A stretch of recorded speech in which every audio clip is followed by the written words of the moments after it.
No, they're not. Super with the threat and only putting on the next round of Everyone, if you hate snakes, then this snake will end it here for the double kill versus Irie on the back of this fight. Cancel Francis forward and see.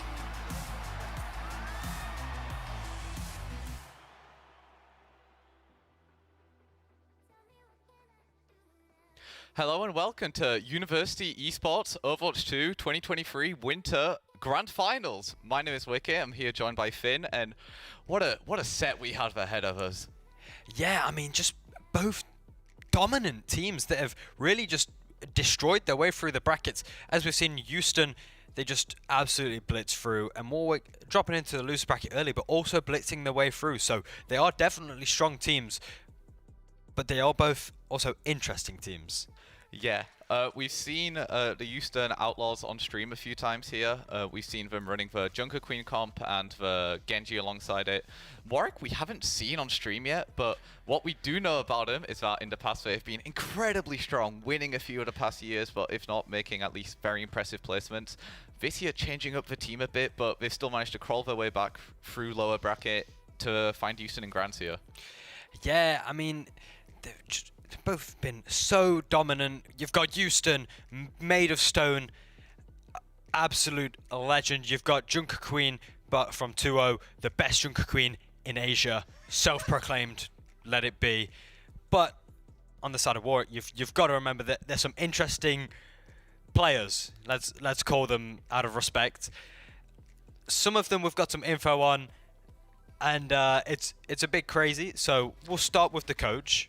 Yeah, so basically Warwick, we haven't seen on stream yet, but they've given us some data about their players and a bit of information that they felt was important. So starting with the coach, as he said, they told us the coach wears some outfits during some of their VOD review sessions sometimes. What was the example they provided?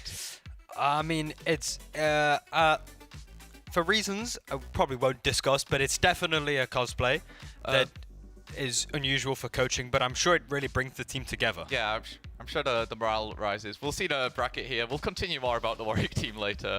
But as the bracket, we see that earlier in this, we don't actually see it on this graphic, but the reason Warwick Angels started in the lower bracket is because the Houston Outlaws were actually the ones to send them there, beating them 3-2 beforehand. So Warwick, as we saw, after dropping to lower bracket, having no problem sweeping through.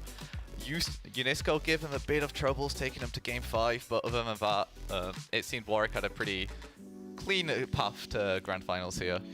Yeah, I mean, I feel like when you look at a team like that, you have to understand that it's not just the players, it's the way the teams really work together. And it seems like Houston might just have the edge in terms of morale, as they did do better against UNESCO. They didn't drop into the losers bracket. So that is definitely going to affect both teams' morale and the way they see each other. It just depends whether they see that as a minor defeat or just hunger to do even better and prove the bracket wrong and turn the tables on what happened in the start of the bracket.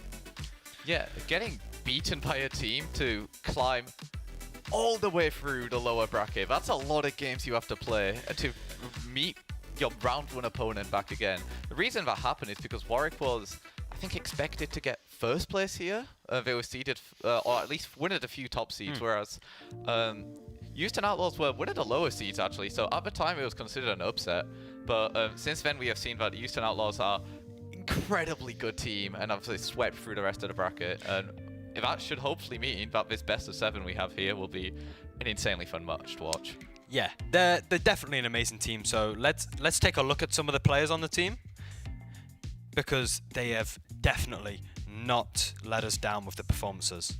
Yeah, the Houston Outlaws we've seen on stream a few times. That we saw 2-0, the tank player for him, an insanely talented Junker Queen. The things I've seen about Junker Queen do are actually just unparalleled. Stone, a very good Genji as well, and the rest of the team, nothing to scoff at, but all of them incredibly talented. But the Warwick team there are actually, for this stream, for this season at least, relative newcomers from what we've seen. I think I recognized a few of the players from previous seasons, so a few of them I imagine have been on the big stage before, but as a whole, the entire roster is relatively new to this scenario. Yeah, they are. Okay, so we know they're both insanely good teams and they both know how to dominate on Overwatch. But do we know the in-depth pre-rituals for some of these players before the games? I don't think you do, but we've definitely got some interesting pre-rituals for the team of Warwick, as we have some players who like to drink not 1 but 2 energy drinks, and then also a player who drinks not 1, not 2 but 3 cups of tea before the match. It was mentioned as a a bit of information they deemed critical to tell us, commentators. We asked for only the most important of information they could give us.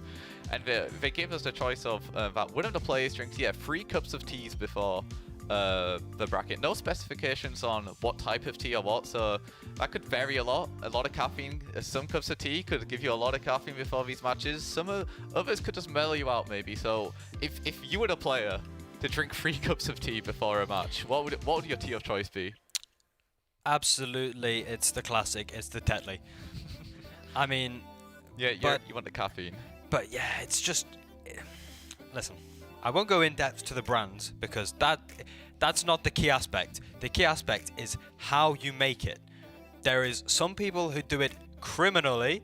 There's the standard and then there's deluxe. Okay, so the standard is teabag, bosh, your sugars in, your water, stir around the teabag, take it out, milk. Real legends know that you need to put a little bit of sugar in, do the water and all of that, put the milk in, then you put a bit more sugar in, about like a little bit of each time, but still adding up to 2, and that is how you meta game tea. Anyone who says otherwise, you're wrong. I'm sorry. Do you think the players on Warwick know that? You were mentioning earlier how the centre of England is where you claim the birthplace and the best tea comes from. So Warwick, pretty central. Yeah, but as a Notts folk myself, I think I have more experience being central. So that clearly means I know how to make cups of tea more. But if you're a real gamer, you need energy drink. Gamer time. I suggest to evolve esports, you mix the energy drinks with the cups of tea, you become the best. Simple, nobody can stop you because you've transcended to a new being of esports. I think if Warwick adopted that strategy, they would be unstoppable. I don't think there would be a competition here. I think we'd just give the trophy to Warwick as it is, and they just wouldn't be able to be stopped. I don't know. There's no way 2 ways around it. But Overwatch, the developers have decided to clearly give every single Doomfist player a bit of that energy drink and tea mix by making a Doom buff, which means whenever he's in his ult, he now gets 75 HP every second he's in that area, which is nuts because now you don't have to use it to back up and hide and survive. No, you go up, boom, and then you come down, boom, and you're full health, and it's time to become Doomfist again. I think that's I think that patch is getting dropped tomorrow, from what I know. Yeah. Which Warwick might be sad about. From what little I do know about their current roster, is that I think we should be expecting to see a Doomfist tonight. So if that patch got dropped yesterday or even maybe earlier today, I think Warwick would be in a pretty good position for tonight. But for right now, they're gonna still be using. They're still strong Doomfist, but just not as strong as he will be tomorrow. Yeah, it's a strange one because Doomfist, right? It's already Doomfist. Now you've got Warwick, people who play Doomfist to a strong level already, clearly, as they've started the Cinderella story, climbing through the losers brackets, made their way to the final. Just imagine, just take that in. What if that buff was a few days earlier? So we would like to thank the developers for delaying it for this special case. Yeah, Blizzard actually realized that the University Esports Grand Finals was occurring today, so for competitive integrity chose to release the patch tomorrow, which we thank Blizzard for. Thank you. Some of the other changes on the patch were that Winston now ignores armor, which is an interesting one. D.Va and Break are now going to have a much more difficult time. In general, they buffed Tracer, they buffed Sombra. In general, it seems trying to push the dive agenda, which maybe Houston Outlaws for tonight should be happy that the patch is not out, as they are not running dive. They are very much running Brawl with the Junker Queen. Blizzard, maybe next season we'll be seeing a lot more dive. We saw a lot of Sigma earlier during this season. We saw a lot of tanks apart from Winston, really. So hopefully, maybe next time we'll be seeing more. Yeah, it's quite unfortunate that this patch wasn't a couple of weeks ago, as we saw as Houston and Warwick now have both taken out Yanisco. They were monkey players. They enjoyed a bit of Winston. And that Winston change a few weeks ago could have changed everything, as they were good with that team comp. Incredible. But I find it quite interesting that the only ones that could stop them was Houston and Warwick.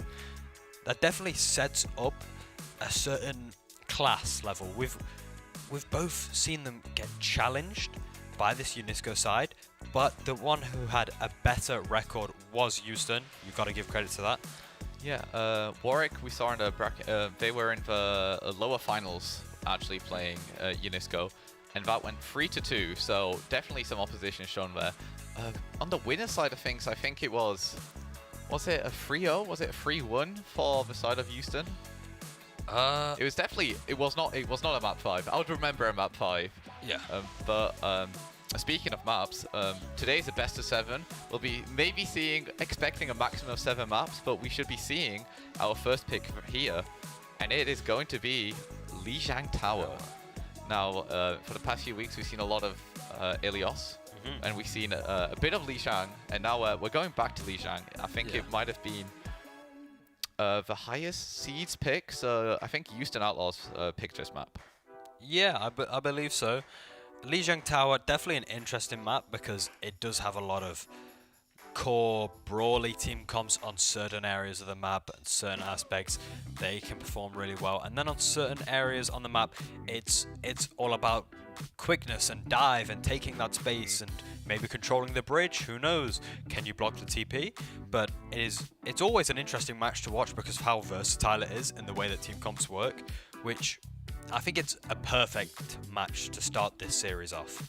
Yeah, I think every point on Lijiang allows for maybe apart from a control point, maybe that's a bit more indoors and a bit more polarizing against a dive. But I think the other 2 points very much allow for both teams to still run their comfort picks to a relative degree of success.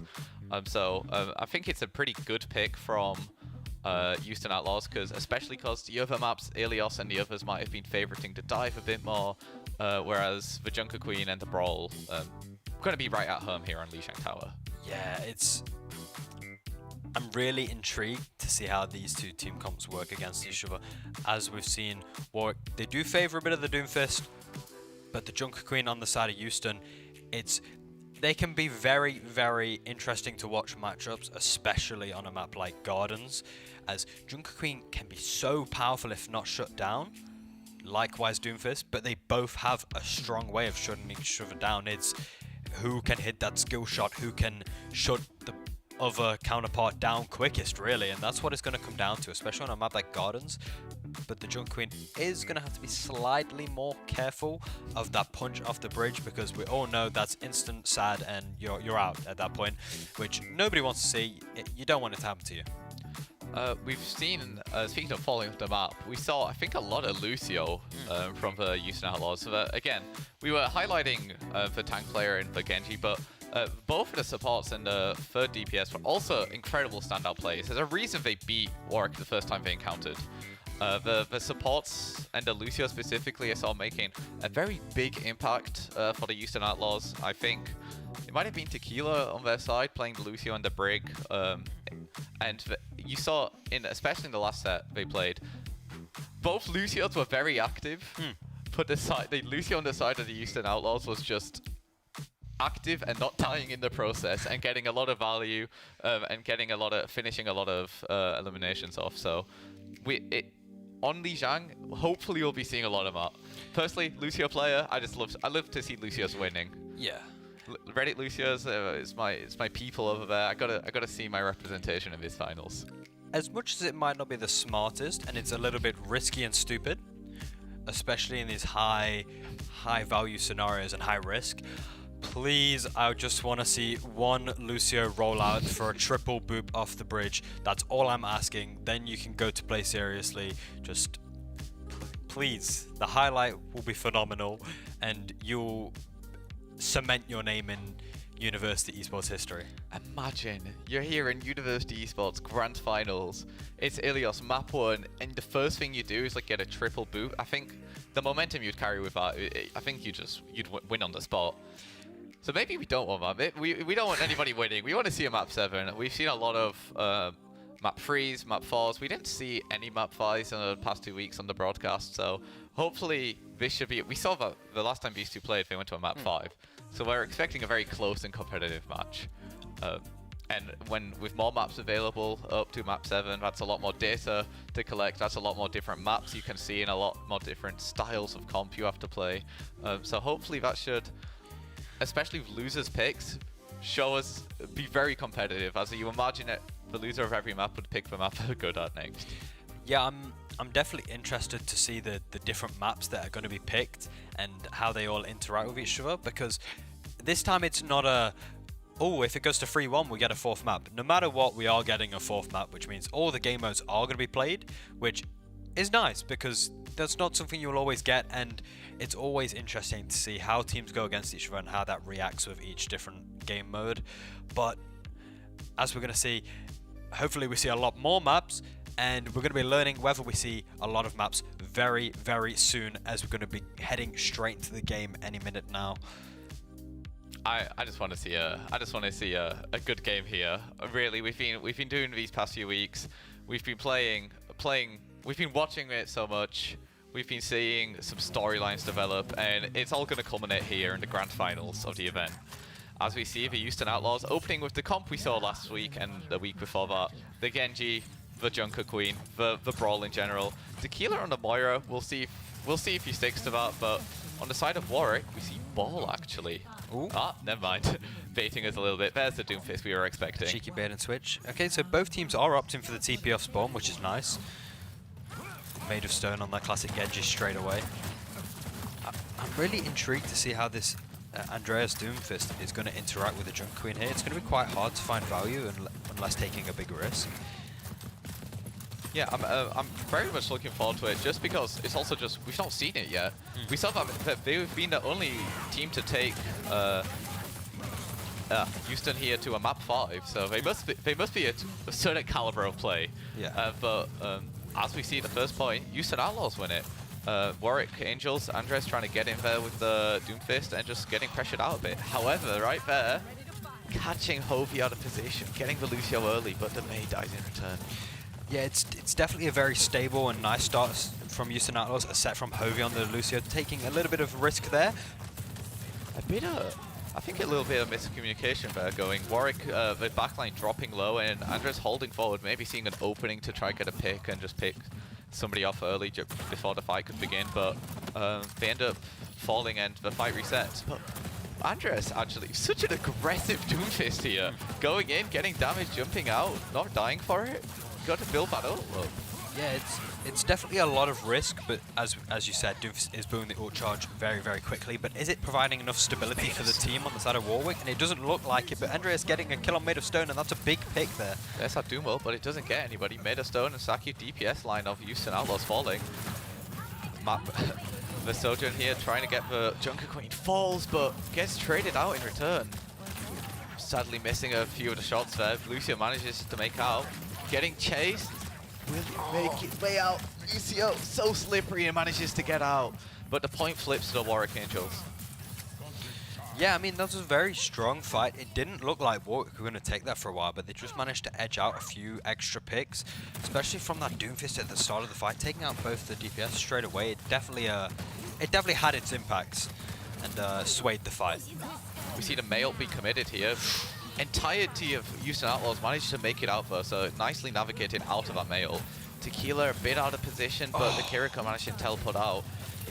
Saki sadly not getting anything with the ult, but Mei drops, doesn't need the ult, the normal rail shot will do the business.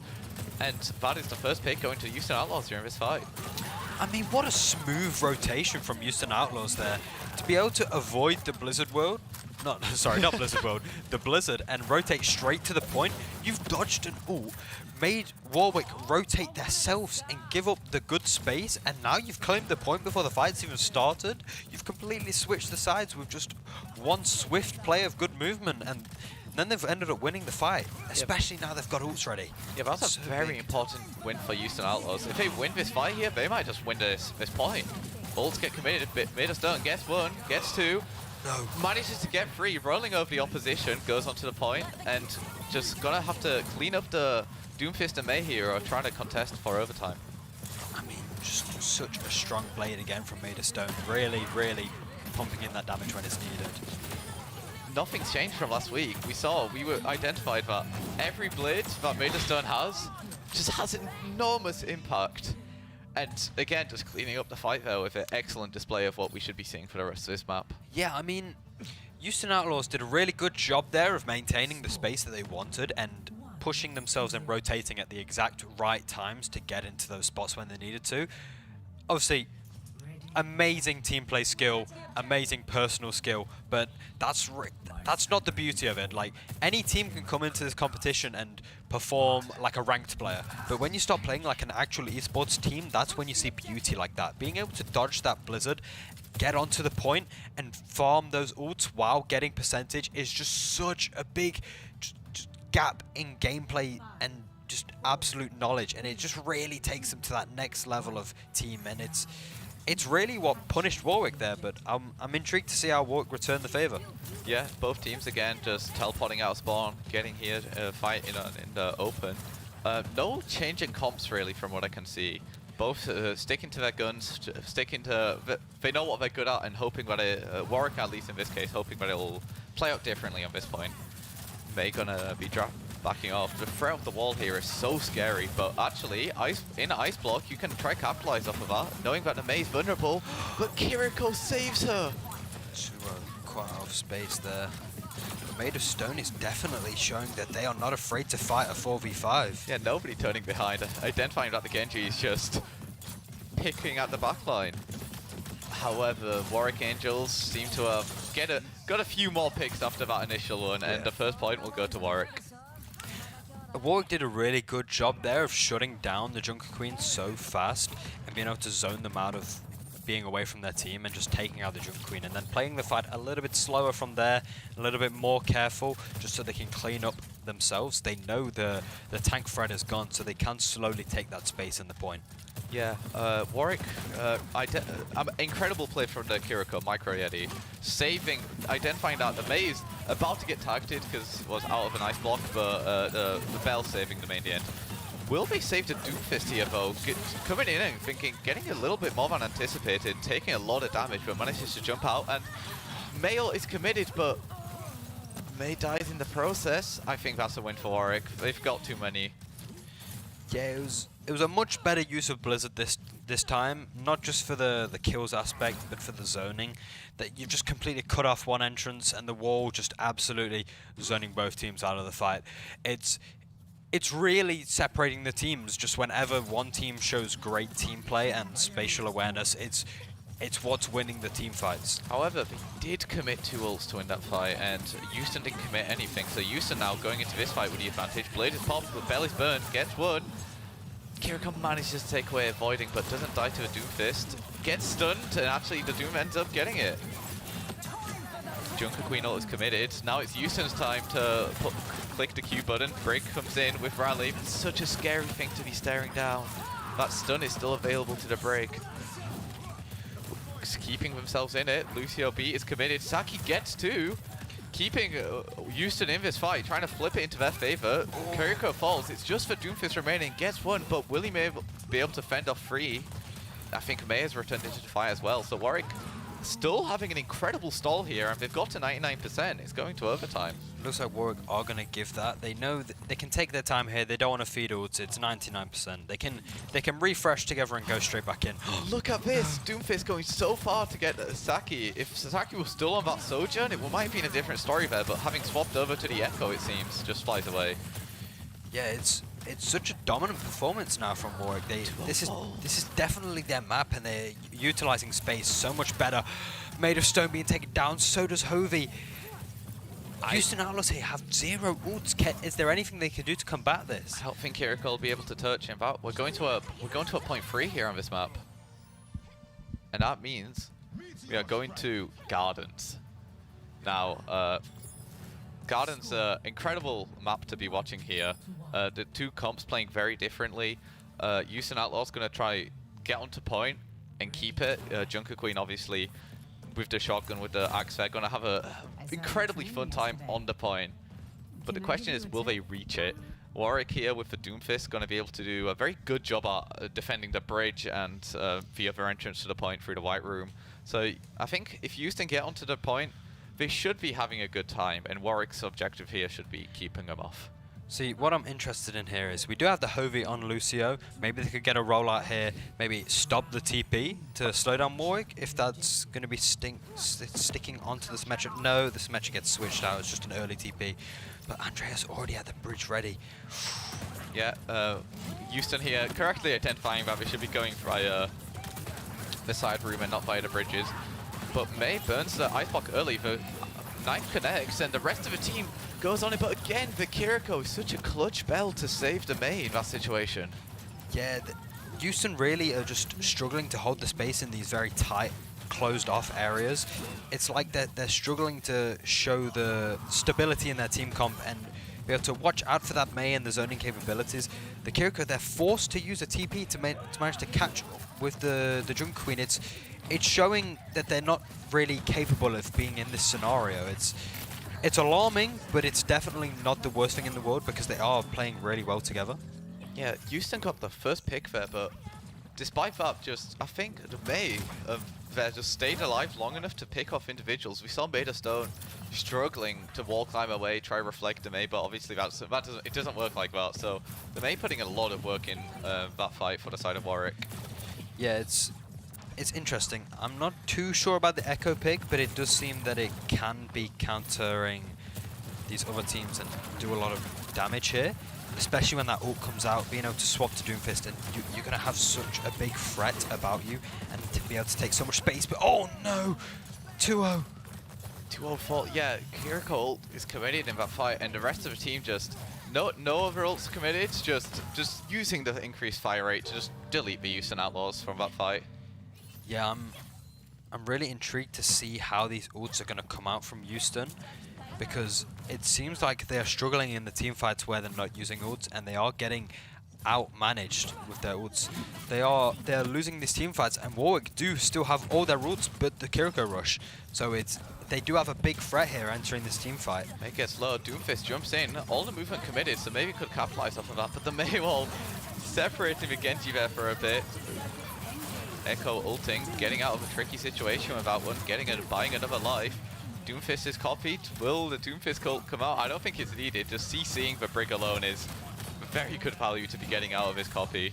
Yeah, and Houston win this fight, but I think they committed I think they committed to every single ultimate that fight. They did. That's the 5-ult challenge. They are going to have to play fairly aggressively in this next fight to try build some ult charge, maybe slow Warwick down, make sure they can potentially get a pick before Warwick use an ult, because if they are allowed space and allowed time to use their ults, it's going to get very, very sticky fast for Houston. Warwick, speaking of Warwick's ults there, Sojourn firing off, but not managing to secure a kill yet. There we go, 2-0. Made of Stone falls as well, and the Echo, Matt Murray, with a crazy free kill there with the Sojourn ult. And, I mean, there's not much you can do against that. Warwick are just going to win the fight after that one. Yeah, Houston are getting separated quite heavily.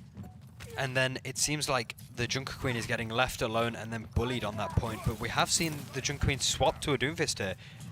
And the Pharah.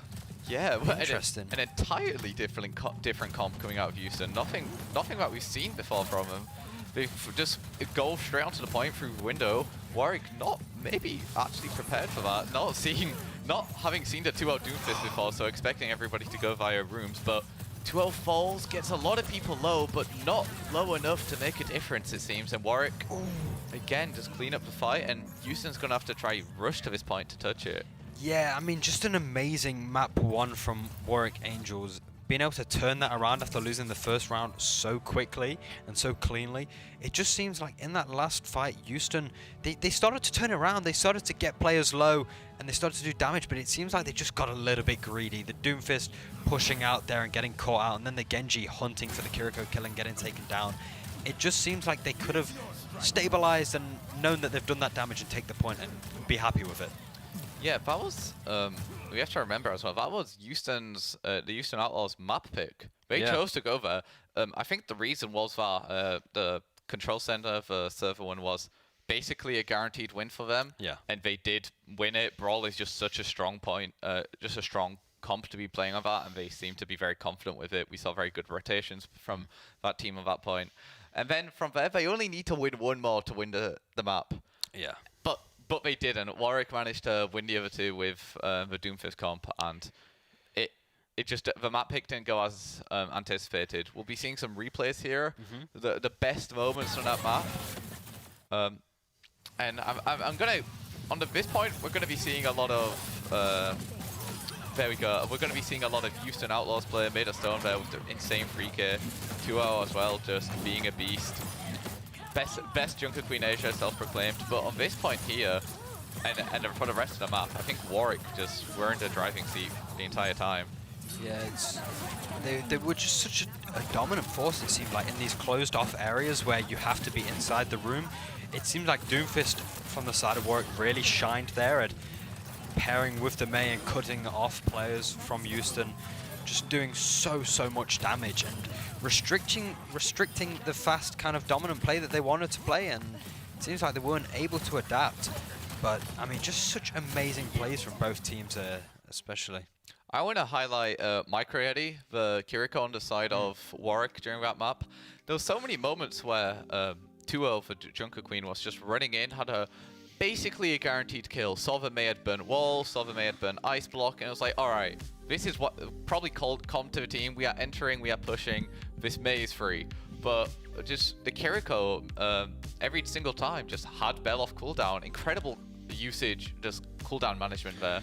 And bailed the Mei out every time, and by that point, 2-0 didn't get the kill, was just overextending and ended up dying himself and losing the fight.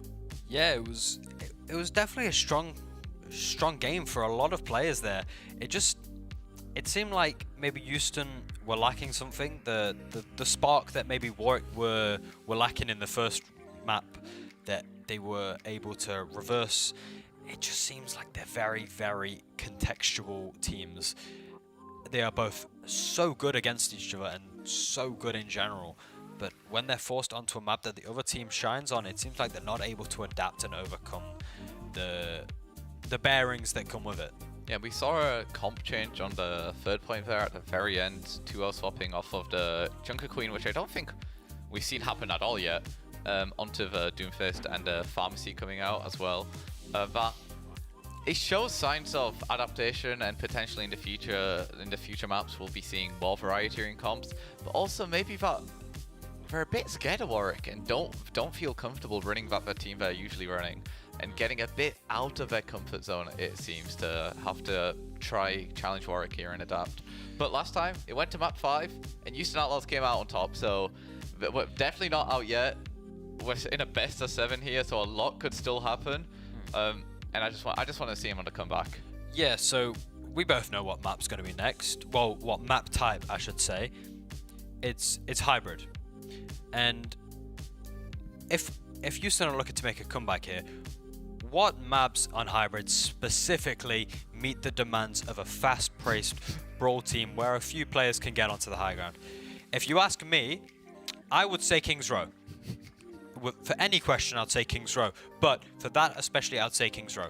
And that's what Houston did last time. So I'm very excited to hopefully be saying we are going into King's Row soon, because it's just such an exciting map, especially for the team comps they're running.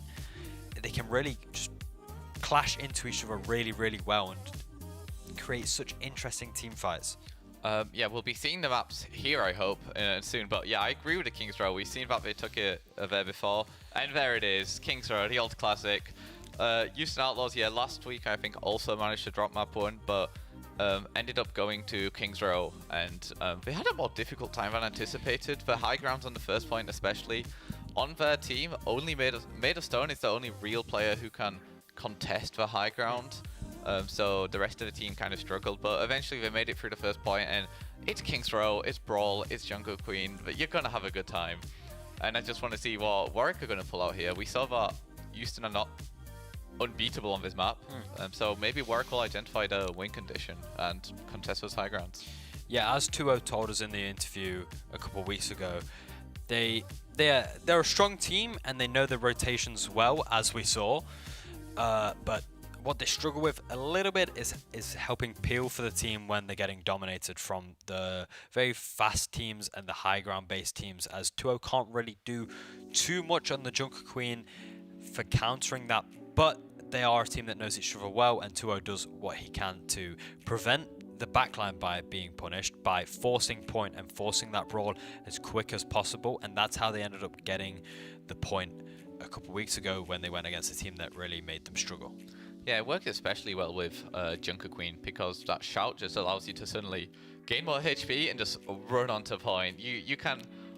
we saw, I think the way they won it was just by exactly doing that and just ignoring the high ground, using the over health and using the speed to just contest a point and force them the fight to occur there. So we'll see if that happens here. Warwick, Doomfist is actually a very good character at slowing down the Junker Queen, pushing the... if Junker Queen uses shout at the wrong moment, could just eat a punch and just suddenly the cooldown just gets wasted because you get flung backwards. Yeah. You lose your speed, your health is about to go away, and it can just really slow down the pace of the match. And I think that's what we saw a lot of on that point there as well, on Lijiang. Yeah, especially when paired with the Mei, it's the Doomfist punches the Junker Queen out of position, the Mei wall traps the Junker Queen, and then the Junker Queen's trapped helpless without that shout, and they really struggle to get out and perform in the ways that they should do, because how can you use your shout to be aggressive when you have to be afraid of potentially using it in a defensive manner to get yourself out of there and get yourself back to the team? At what point are you able to go in and punish the players that are out of position on the side of Warwick? And that's what it kind of felt like in the second round of Lijiang Tower, because every time 2-0 was pushing in, like when we saw that Mei pushed in on the Mei got Suzu'd, and then Junker Queen got punched straight into a wall, slowed down by the Mei and taken out quick as that, and then it was just Houston struggling to bring the team fight back to their advantage and be able to perform in the way that they wanted to. Yeah, the backline has Warwick as well. It was a Brig and a Kiriko the entire time.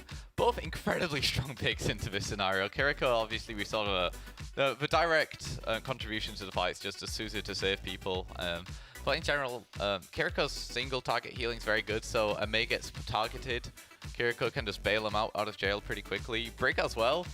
If you're fighting on these points, where you'd expect Houston to have the advantage because of the Junker Queen, with a Brig, you can actually keep the fight going for a very long time and keep Inspire up and keep your team entirely healthy. But we should be going into the map here. We should be hopefully not surprised by the team comps we're seeing. We should be seeing a confident Houston Outlaws coming out with what they know they're good at. Okay. See, it's what we know and what we've seen before, but what I'm really, really, really excited about is Warwick pulling out the Reinhardt. Now all we need to see is the Reinhardt start up top and pin off the high ground over the bus, CS Surf straight next to that statue and just hammer in straight away and just pump in so much damage. And no, they've swapped to Doomfist. Okay. We see a small change on the side of Houston Outlaws. Tequila swapping off of the Kiriko to the Baptiste here. Opting for the higher output and the potential AoE healing from Bap. And I imagine the Lamp. Matuo was getting out of position a lot, pushing a lot, and just getting caught off guard by a Mei. A Baptiste Lamp can definitely save you in situations like that, so maybe identifying what they were getting punished for, and this is their answer. Yeah, I'm liking Warwick's initial start to this round, but ooh, Saki taking out the Mei. Beta Stone getting pushed back by the Doomfist as well, but manages to make it around out alive. 2-0 as well. They got one pick. Held forward, getting another 2, wrapping up the fight. That's what we like to see. This is the confidence we know Houston for. Yeah, I really like the setup that Warwick went for at the start of the fight, and then it just seems like the Doomfist went straight back to the choke point and forced them basically back to square one after they already had used a couple abilities to create a bit of space. Yeah, Saki getting an insanely valuable pick at the beginning of the fight. It's very difficult, like if right at the beginning one of your teammates falls, to still have the confidence to hold forwards. Missing the Genji, sadly not going to be able to connect that and try capitalize off of it. Doomfist just jumping in, targeting the Junker Queen, but like having plenty of support from the backline to come out live. There it is, getting caught out of position, and the Baptiste lamp from Tequila's buying a few seconds, but actually not saving the life of 2-0 in the end. Lamp gets popped down, but I don't think anybody on the side of Houston Outlaws were able to capitalize off of it. I mean, that's just such good team play, and the way that Andreas took the space there was just incredible. Slowly inching their way forward and forcing Houston off the point. And then the second the Doom has them in the perfect place they want them, the May wall comes in, Doom gets that punch onto Junker Queen. You have to force out so much utility there, and then you're left with effectively a free point. There is no lamp, there is no Junker Queen. What can Houston do to get back on the point? Attempt to dive in, but that's playing against your odds. You're not likely to win that, and either way Warwick are going to get some percentage. Yeah, the Doomfist initial dive wasn't what took the kill in the end. It was the teamwork that followed. But here we see Mail got committed, back, just forcing Houston back really. I think it had no real chance of catching anybody, but Maywall is committed. Junker Queen gets caught and falls. The Baptiste lamp is not enough. It doesn't come out quick enough to save the Junker Queen, and the rest of the Houston Outlaws seem to be falling here at the hands of the May. Yeah, that's just brilliant. That is just such strong play as a team that, no, you can't get up there, May. Nice try, but they just worked together so well. They took the corner so swiftly. The way the abilities are being used has just been near perfect. But forget about abilities. You got ultimate abilities coming up. You've got Beat and Blade from Houston Outlaws. They're such just match-winning ults. But Warwick, they do have a slight ultimate advantage. Made of Stone goes in with a Genji ult. Tries, doesn't chase the Sojourn, who can just dash out. Instead, dashes into a brick who was propped rally, and Made of Stone sadly falling there, wasting the Genji ult. Tequila in the process also falls to the Sojourn ult, and Warwick just collapsing on UCL here. This is a side like we've not seen. You don't see Warwick. Warwick are a dominant side. Don't forget get twisted. They're insane. But they seemed a lot closer in the first match, and Warwick are really doing such a good job at snowballing against Houston here. They're managing their ultimates pretty good. Not perfect, as they don't have any right now, and perfect would be they would have around 2 right now. But still, it's so good. Look at Doom there, just forcing out the window, taking so much pressure and just stopping them completely from using that ult. Yeah, that's insane. Just jumps in, scares Tequila, forces the window, and then jumps out and completely forces the BAP to waste the ultimate ability. 2-0 getting put under so much pressure, almost being bailed out by his teammates, but no, in the end manages to fall. May gonna contest for a bit here. Saki actually, yeah, on the May now, meaning that they stopped off of the Sojourn that we've seen him play so much of to such a high proficiency. And Made of Stone on the Sojourn actually. Houston Outlaws playing, just looking for an answer here. Yeah, this is the first time we saw them look a little bit lost on the side of team comps and seem like they have to be forced onto something they're not comfortable with. Yeah, on the point here. 2-0 going to be contesting, but it's not enough. Saki going to be jumping in with a mail. Could buy a few precious seconds, but it doesn't seem to be enough. Oh, no. Warwick just still target the players and end up winning the fight here. And you're going to be able to contest? No. And that's a 3-minute advantage there. That is such a strong round for Warwick Angels.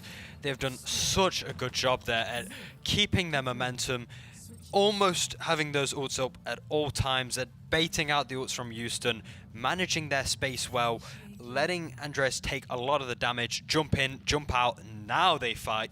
It's such a good job. It's like they've planned these fights out so many times, and they've started to get it down to the absolute spec. Yeah, Warwick are, they have a script in front of them, and they're playing it perfectly. And it turns out Houston may also have the same script, and it doesn't look like a happy ending right now for them. 3 minutes is such a dominant capture time. That is, you were a small speed bump to them. There was no major resistance provided. Capping the point, understandable. You know what? You'd like to think the modes in this game are balanced, and that you'd be expecting a lot of final captures if the maps are made correctly, which we like to. Kings Row is a sacred place. But 3-minute capture time remaining is so much time. Yeah. Even if Houston cap here, they're going to have an uphill battle to win this point. I mean, it's definitely not over for Houston here because they have such an aggressive team comp that they might be able to force their way through and maybe get close to that time bank that's left. They do have the ults that are very, very impactful, and you can use one and win the fight, so that is quite good for their ultimate economy, so they could be taking the fight early here. But we're getting straight into this, and they're just going straight in with an aggressive playstyle against that Doomfist. Andrea's getting caught off guard a bit, but the knife not connecting, so not going to be able to get pulled back in and punish for it. Go straight to the point, forcing the fight there. May hopping on, but I think May will and Blocky are all cooldown now. But there it is again, the Kiriko Bell saving the Suzu last minute, but the rest of the team this time is there to support 2-0, not just going to be a one-man army. And Houston Outlaws actually, with the help of some clutch icicles from Saki, are going to be taking the point in the first fight. This is what they needed to stay in this game. I mean, they're definitely going to be happy after that. Now they know we need to keep up that momentum and push hard. Now, obviously, taking the point super, super fast is amazing, and it's great for the team, but it does leave you going into the second point, which can be a little more dragged out and stagnant with no ultimate abilities, which is not the best scenario, as you do normally want an auto going into it. But it seems like they are building their ults well coming into the second fight. Yeah, Warwick coming up here, but not going to be contesting the choke. A lot of abilities being thrown out there to save the main in that situation, but 2-0. It's 2-0 sneaking in an accident. A sneaky Junker Queen is not what you often see, but it looked like the May got caught off guard by 2-0's positioning there. And the rest of the team going to be following this. Houston lost a few in the process, but eventually going to come out on top and going to continue pushing his point, hoping to cap the second one here. Yeah, I mean... Okay. So, we're seeing Houston here. They've still not been using ults. They have the Baptiste and the Blizzard, and they're coming up on the rest. Whereas, there's the Bapple. Oh, and the window comes out early. It's definitely doing a lot of zoning here. It's probably not going to get many kills. Yeah, they have to be very careful about contesting this. We haven't seen a huge amount of kills being capitalized off of these battles, but on the side of Warwick, also Mail is committed. Doom falls down, contest the point. Junker Queen's committed as well, and it's so big. It gets one, it gets two, forces the ice block counter make, but May also falls as Made of Stone rolls over everybody with the blade and getting a fourth with the reflector at the end. Made of Stone coming out, cleaning up just at the end of that fight there and securing the second point with 5 minutes to try cap at the end. I mean, beautiful fight from Houston. They are at a bit of a problem here. They do only have beat for this next fight. They did click Q a few times. So they are going to struggle just piercing their way through, but you know, they've got a lot of time. They've got time to build ults. Nano Doom actually gonna wait for Nano there, jumps in but doesn't get anybody and it's actually just forced back out immediately. May Wall's being committed by both sides, and we're approaching the end here, and Warwick are gonna have to find an answer to slow him down. 2-0 actually getting the May early. That's such a big contesting force gone from the team. Beats committed, but just gonna be holding forwards here. The Lucio punched. That's such a big pick. 2 picks, and the Doomwall comes out, slams straight on point. This is huge. What a big stall. 2 big picks as well. The Doomfist actually the MVP there, getting 2 completely by himself it seems, and flipping the entire fate of that point by himself. That was guaranteed basically to be Houston's cap. And then Andreas just decided to intervene and just get 2, just one-man army. That Doom play could be the biggest play of the series here, especially for Warwick. It was so impactful, and the 2 kills and being able to stall for that long until your team comes back, that is the perfect stall. Oh, Tequila going down. Not many comps can just obliterate you like that when you think you're in the safety of the high ground, but the Doomfist here is going to be one of them. And what should have been a 4-minute remaining capture point, we're approaching the 3-minute mark, and the point is still not captured.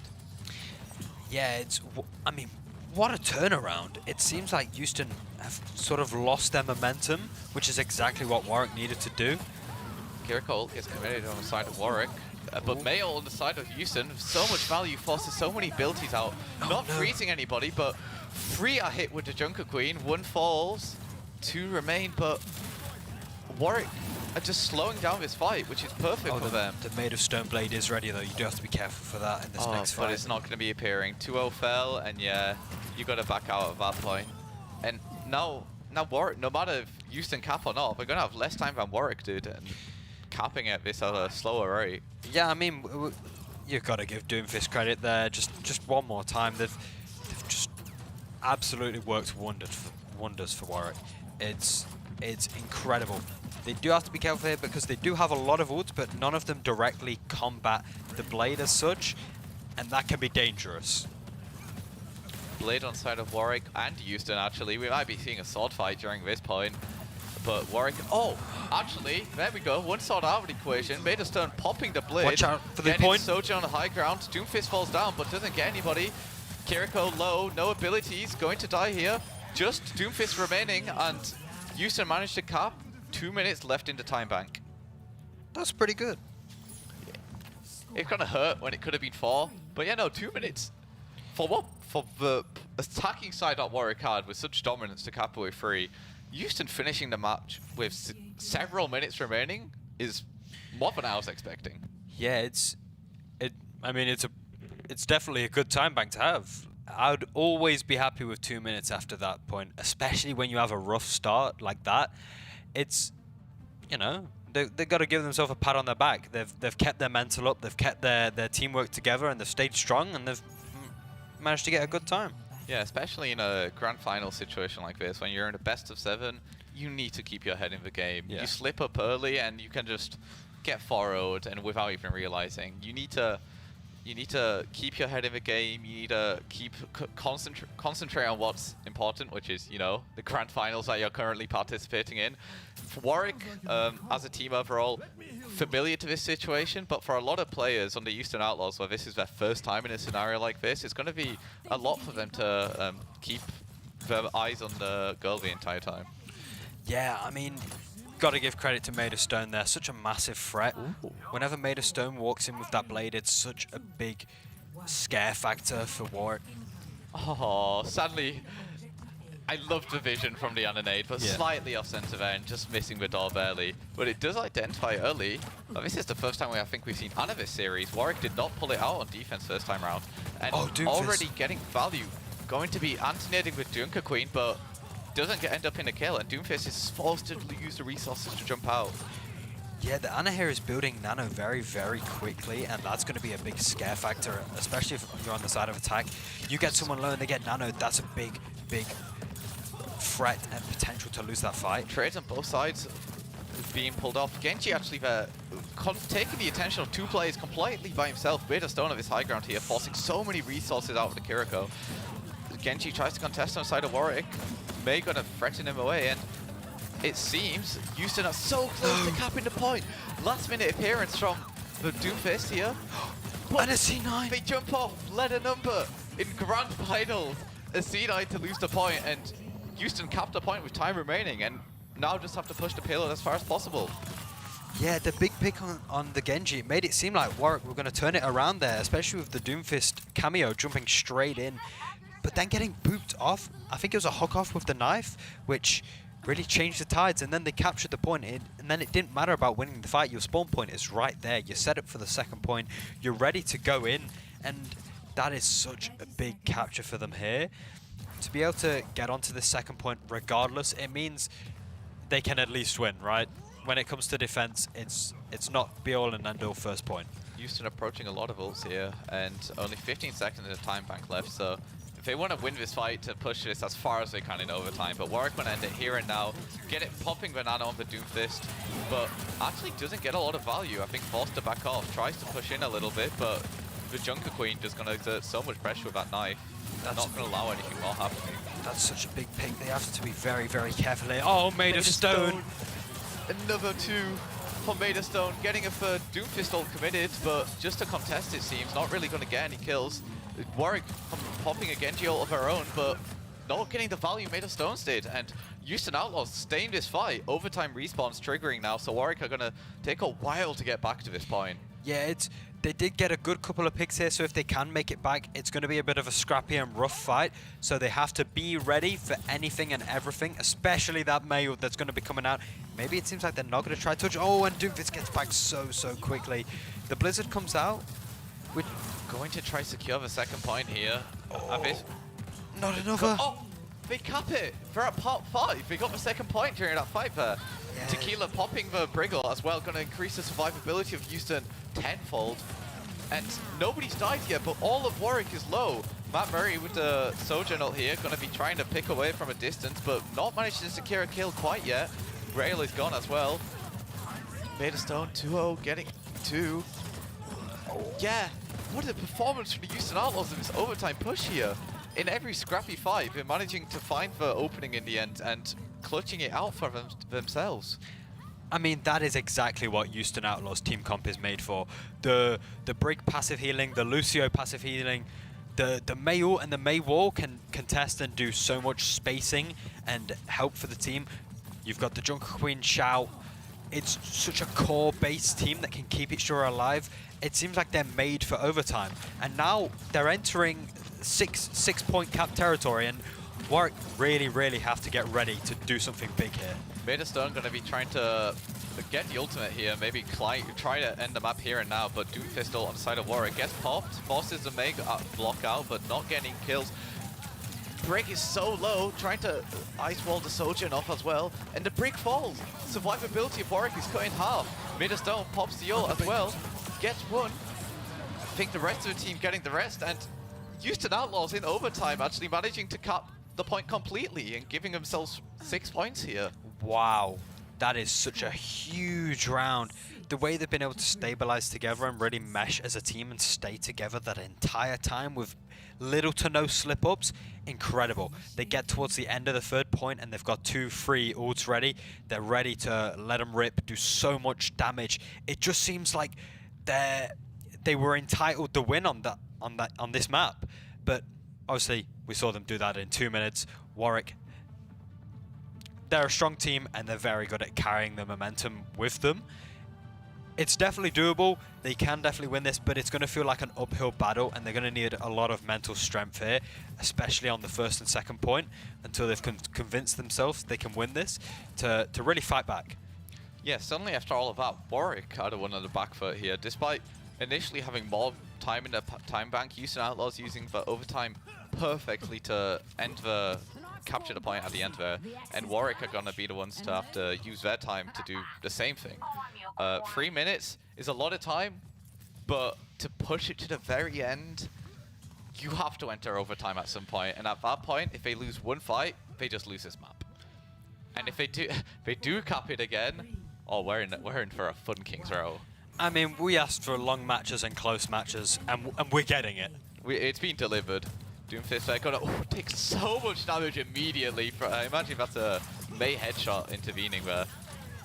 And an early wall coming out to not really block anyone, but it definitely slowed down Warwick's entrance. Yeah, 2-0 holding forwards there, popping all the abilities to just get a big swing off. And the Mei wall actually traps the Doomfist on the side of Houston, and Warwick are going to lose this first fight. Not the beginning you want if you want to try win this map still. Yeah, it's the Houston are doing a good job at holding back Warwick here, because they keep trying to force themselves through this front line, but they're not really getting it. They were doing such a good job at slowing the Doomfist down and poking them out straight away, but now it's getting into a scrappy fight. That's Mei ball. That's Suzu and the Mei block committed, but Made of Stone being the one to fall. There's someone on the side of Houston rather than the Warwick. That is a wall gone. That's a lot of protection gone. But DPS traded for DPS. Saki falls as well, so DPS down for the side of Houston Outlaws. Will they be able to make it happen? Doomfist going for the back line, but 2-0 on the point. Just going to be contesting. Approaching, gets the ultimate. Will he pop it? He does, but Doomfist ends the ultimate with a punch there with a kill. Doesn't matter, the ultimate does not come out. And Warwick are going to secure this first point on King's Row. Warwick just doing such a good job there at closing out the fight and just not managing to chase the Lucio good enough to kill them, but they have managed to keep all ultimates here. Yeah, I so was about to say, that's 4 ults on the side of Warwick. They're gonna... listen, if Houston want to engage, they can, but be careful, because you're not going to win it. You might force out some ults, but you have to be aware that they're coming out. Yeah, you just need to bait out these ults eventually at some point. Warwick gonna have to be very well disciplined to not click everything at once. And as I say that, they pop 3 at once. Briggle is kept behind, but Freels are committed to win that fight there. In a blink of eye, everything just happened at once. I just saw 5 people get deleted on the side of Houston. Okay, but, you know, you got to give it to them. They won the fight cleanly. They're going to get most of the second point here. Tequila did use that window, so at least it's not a complete waste of ultimates when you think about it in terms of the ultimate economy trading. But Warwick, they do still have a Brigitte ult, which should keep them alive long enough to build the Sojourn ult, which could do a lot of damage, but that Mei ult is ready, and the Blade's getting ready soon, and this is looking like it's last fight territory. Yeah, Doomfist jumps into the backline, but it's a Lucia who manages to slip out. We're 15 seconds remaining on this point here. Mei block is committed. And the rally comes out. Mei ult is committed on the side of Houston. I don't think it catches the Doomfist. Such a valuable target to get into this here. Oh, and in the this beat moment, comes out. such a valuable target. Gonna be all that displacement, all that survivability gone for the side of Warwick. Wow. Big also falls, and the Houston Outlaws, UCL, win their map pick of King's Row, despite such a rocky beginning from them on this map. Wow, what a comeback. That's got to be highlight best map we've seen so far in this split.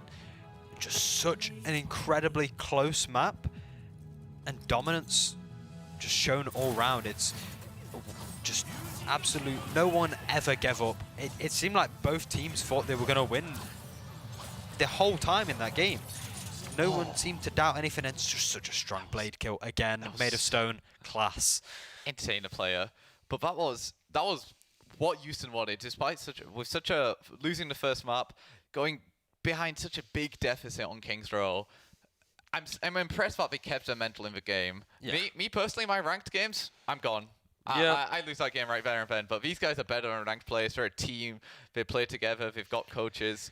And we're going to see why. We're going to see the replays here. And there were so many good highlights from this point. We saw Made of Stone there, obviously, getting the 4K. But this Doomfist, the entire set, in map 1 and 2 here, has been such an impactful character for Warwick. As the tank player, of course, always going to have an impact. But it seems his Doom is going up and beyond. Yeah, it's just wow. I mean, there's so many highlights because it's been such a long match with so many highlights. That's what it comes down to. I mean, just wow. It's, yeah, they both played super well. Houston, they just had the better team, in my opinion, for overtime. Warwick, super good, but they need momentum at all times to make that team work. And it seems like they just lost a bit of momentum because they won the fight on second point too early. They won it too early and they used too many ults, and it just feels like that's what they lacked coming into that second fight. And then, you know, the stability from Houston, on the other hand, they didn't really need as many ults because they can survive so long on the payload, countering ults, surviving other ults, and then building their own again, even if they start the fight without them. And I feel like that's what really made the difference. The stability in Houston just much better for overtime. Yeah, at the end there, Warwick really popping all 3. I think it was this fight here. They popped a Rush, they popped the Doom Pistol, they popped the Mail. It's going to be very difficult to, in an overtime situation, keep yourself into the game if you're popping everything like that. Warwick, we've seen very good teamwork from them. Obviously, the displacement from the Doom and the Mei has been capitalized on every single time, and the awareness to catch out and save your individual players and your teammates. But showing a bit of a crack in the armor with a bit of miscommunication, I imagine, there with those ults being committed, as it's just not what you want to be doing in an overtime scenario like that. Yeah, they both played super well, and it just makes me so excited to get into the next map. Yeah, no, this was amazing. Map 1 went to point 3. That one went to King's Row being capped a second full time in overtime. This has been a close set so far, and that's only map 2. Going to a map 3 here. This is going to be Warwick's pick, but in fact, map 3 will be after the break, so we'll be seeing you very shortly.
I don't wanna fall for you, oh no.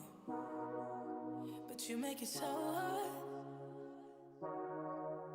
Watching you dance all night, baby, is making me fall hard. Trying to take a deep breath, but I just can't control my lungs. Ooh. Trying to hide my cold sweat, but I just keep on talking in tongues. It's a funny situation that I got myself into. I can't help my own frustration, 'cause I think, yeah, I think I like it. And no, they're not. Super with the threat and only fans rooting on them this round of the Everyone, if you hate snakes, then this snake will end it here for you. Double kill wins for Kyrie on the back of this fight. Cancel's back and forth, and she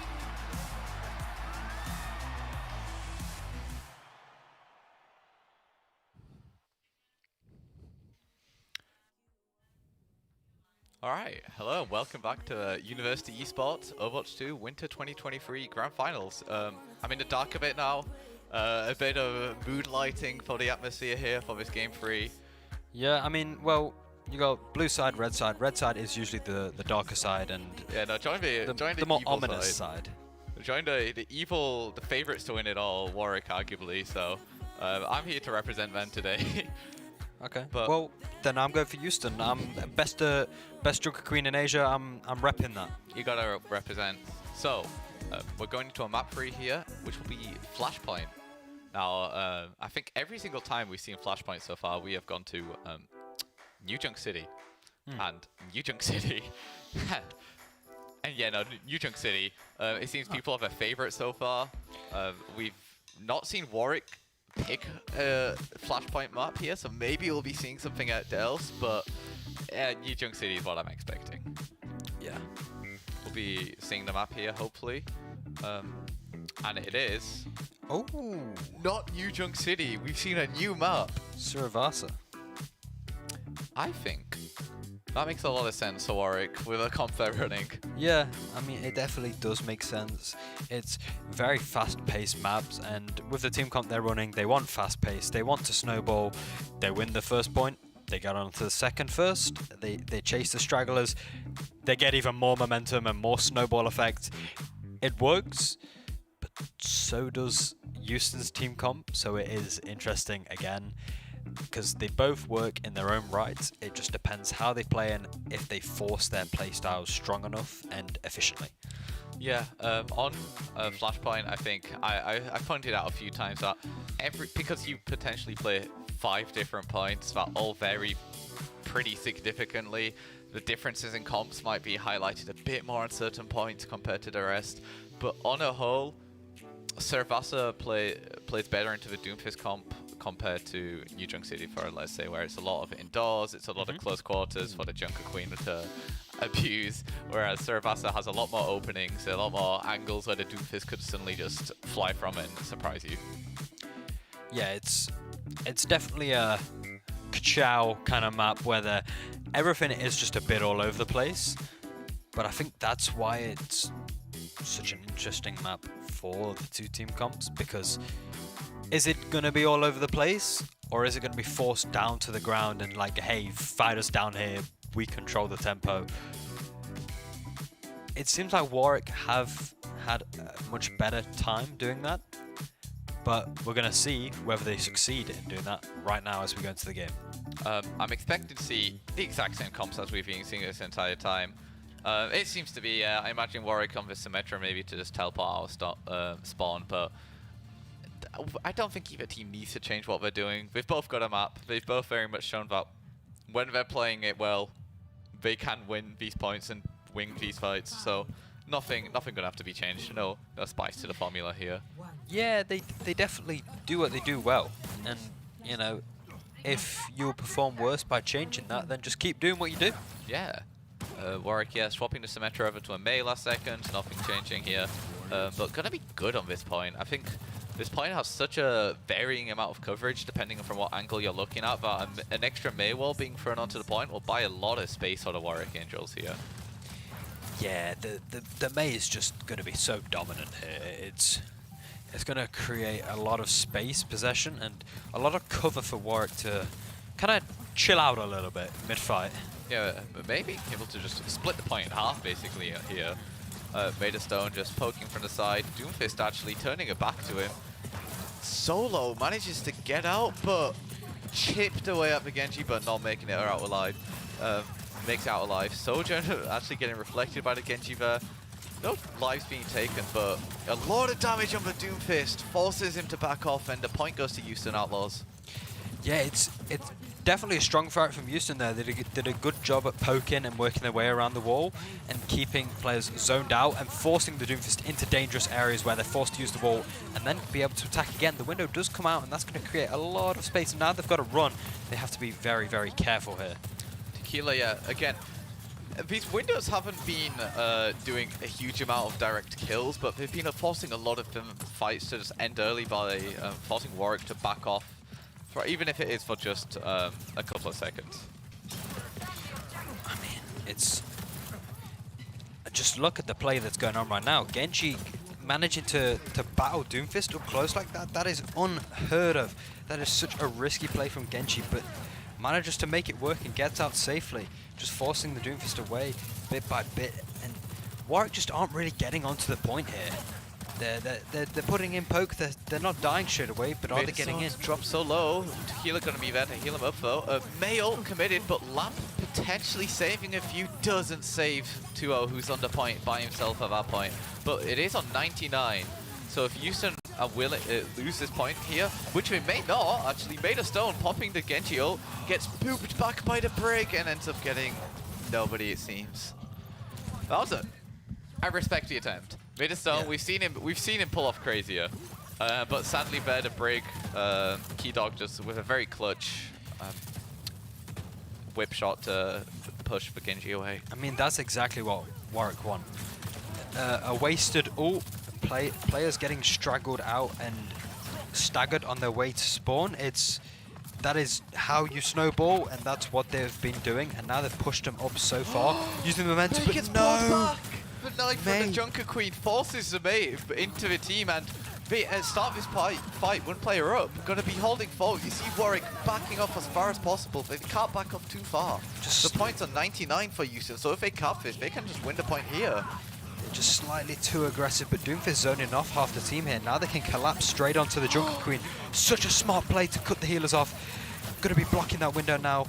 Jumps through the window, you can't be using it if you're in front of it, and I think despite the incredible opening pick from the Houston Outlaws, incredible play from the Doomfist there will flip the fight in Warwick's favor.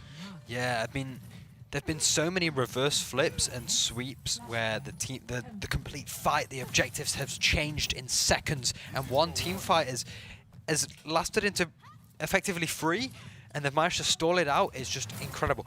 Warwick managing to go from 0 to 99 and win so convincingly is actually quite impressive.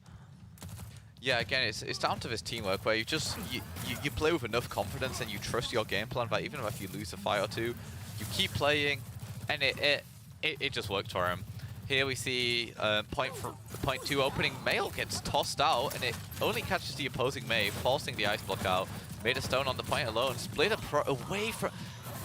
off from his teammates then, because the Mail was in between. He wouldn't get the healing to make it out alive from that one. I mean, it was a smart mail, and it helped slow down the fight and Warwick get a good advantage. May does go down sadly for it, but I think it was worth it in the end. 2-0 trying to sneak out here. Will he make it out alive? Nope. Gets caught off, and a few more seconds are bought here for the Warwick Angels. Actually, Andreas going for a funny push there, but he makes it out alive. Baptiste isn't going to be 1v1ing a Doomfist quite like that. Yeah, I'm liking the aggression. They're doing a good job at forcing players into spots that they don't want to be in. And now Doomfist has the ult, the Sojourn has the ult, and they can pair quite well together to do a ton of damage here. Yeah, Doomfist, oh, lurking behind, waiting. Somebody's going to have to slaughter Sojourn at some point. It's probably going to be made of stone. Assigned to the high ground, Genji obviously being one of the most mobile characters in the game. Genji ult gets committed, B gets committed, but the Kiriko buys so much precious time alongside the main, the ice block, and actually made a stone went from having what seems like 2 guaranteed kills to only 1. Keto getting frozen there is so valuable. The Briggle is being popped, and the last second after the ult pops falls, but it's not enough, and the Warwick Angels capped a 2nd point. Yeah, it's just, I mean, just absolute dominance there from Andreas. Managing to keep the stability as a Doomfist, being able to be that stable and that dominant is just absolutely crazy. Having the same effects as a Junker Queen on a dive character is just superb. The way that you can angle yourself and take the spaces to adjust to these different team comps and team fights, it shows how versatile Andreas is. We're here on the 3rd point, a lot more open, a lot of angles to be playing at, but also a few corners for the sneaky Maze charging for icicle shots. May playing the corner there excellently against the 2-0, waiting for the Doomfist to come in and give backup before committing anything else. Lamp gets forced out of the Baptiste, but Andreas is so low, he's forced to jump away. 2-0, such a valuable axe swing, and Houston Outlaws win the 1st point there. Beta Stone falls, Saki gets the bring in return, and will it make a difference? I don't think so. I mean, Andreas managing to get out is Well, that's impressive. yeah, it's pretty crazy itself, and it's showing that they know how to manage their space, get in, get out, and look at the all charge benefit because of it. I think Houston were in this position last time we saw them. They also swapped to the Echo on this 3rd point here, and they ended up reverse 3-0ing. So hopefully we'll be seeing a bit more of the same if you're a Houston Outlaws fan. Yep. 2-0 getting caught out. Lamp comes in to save him, but only buys a few seconds, where as the rest of the team just blows through it. Brig is copied. Getting rid of the opposing Brig is so valuable. That's increases your unsurvivability because of the opponents, but it's forced out. Andreas actually falls, made of stone, on the Sojourn now. Oh, May. Warwick flipped a point, but a lot of ults are committed from both sides of both teams here. Yeah, the only thing to point out is Warwick did such a good job at holding on to that fight and kept fighting that the ults they used towards the start, they've once again built again. That Mei was on 50% already. You've got the rally almost online, which can pretty much shut down anything Houston want to throw at the mids.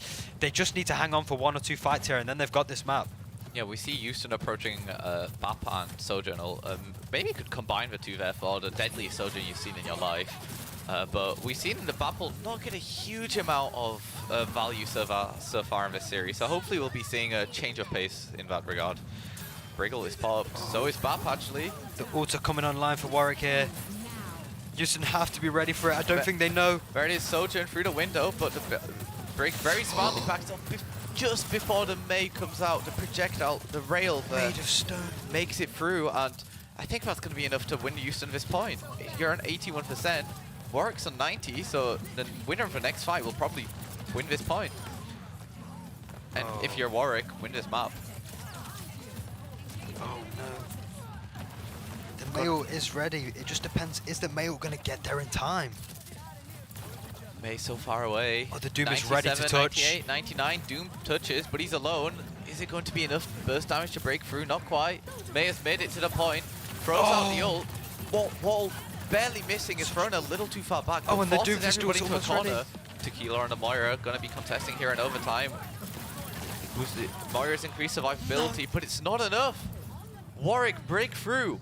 They're going to capture this point, and that's Sorvasa going to the Warwick Angels. What an entrance, and what a way to get back to the point just in time and go, we are here, get ready, we've got ults ready, and we're ready to get back in. We are super fast, and we are super dominant. That was just a 3-0 from the side of Warwick. On Sorvasa, where on these flashpoint maps in general, where capturing a point takes relatively quickly compared to, especially to a control point or something. It's very difficult to not get at least one, but Warwick there with a incredibly strong performance, denying any point from the Houston Outlaws, and they run away with that map 3-0. Yeah, it was definitely a lot shorter than King's Row was. That's for sure. Yeah, that's true. It seemed a bit more dominant from the side of Warwick, but obviously it was their map to win. Flashpoint is a lot more dominant in these snowball momentum-based fast teams that can get back in, use these very spatial ults, create the zoning area that they want, and just create a bit of a mosh pit. And that's where they shine. But hopefully we're going to see some of these mosh pits right here in the replays. I think it's going to be a lot of replays from the side of Warwick, ending up pretty dominantly winning a lot of those points there. A few shining hopes from the Houston Outlaws, but overall being definitely a very Warwick favored map. We'll be seeing those plays here. Made a stone. Just, again, not having the hugest of impacts in this map, which is uncharacteristic from what we've seen. It's swapping over to the Sojourn for the second time in the series, so maybe showing a little bit of either depending how you view it, either adaptation from the side of Houston Outlaws or fear and swapping off of what they're comfortable and just thinking, giving Warwick the respect they need. Yeah, it's just wow, what a map. It looked like Houston were going to turn it around here, and then the Doomfist managed to jump in this last fight, build the ult with a maze zoning, and then just survive, get that first kill. Your ult's ready. Okay, now it's 5-4. You've got the point back, you've got the Doomfist ult. Are you killable? No. That is it. You've got so many abilities that can keep you alive and keep fighting the good fight. It just ended up being a little bit of a roll there at the end. It just seems like once that first kill was intact, it was a little bit over for Houston. That was map 3 going to the Warwick Angels, meaning that we are going to at least map 5. Every game mode we will be seeing. Hopefully we'll be seeing more than map 5. Hopefully a map 6 and a map 7, but I think we have a substitute on the side of one of the teams. Not quite sure who, but I think that is Frol, the support player for the Warwick Angels, swapping in for Yeti. Yeti was the one making the big impact plays on the Kiriko on the map for one, so definitely not getting benched for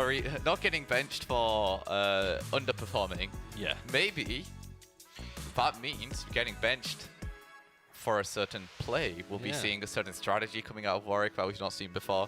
Maybe on this next map, or this next... Oh, I think we're seeing push. Yeah. So maybe they have a certain strategy in mind that Frolgis just plays a better character for.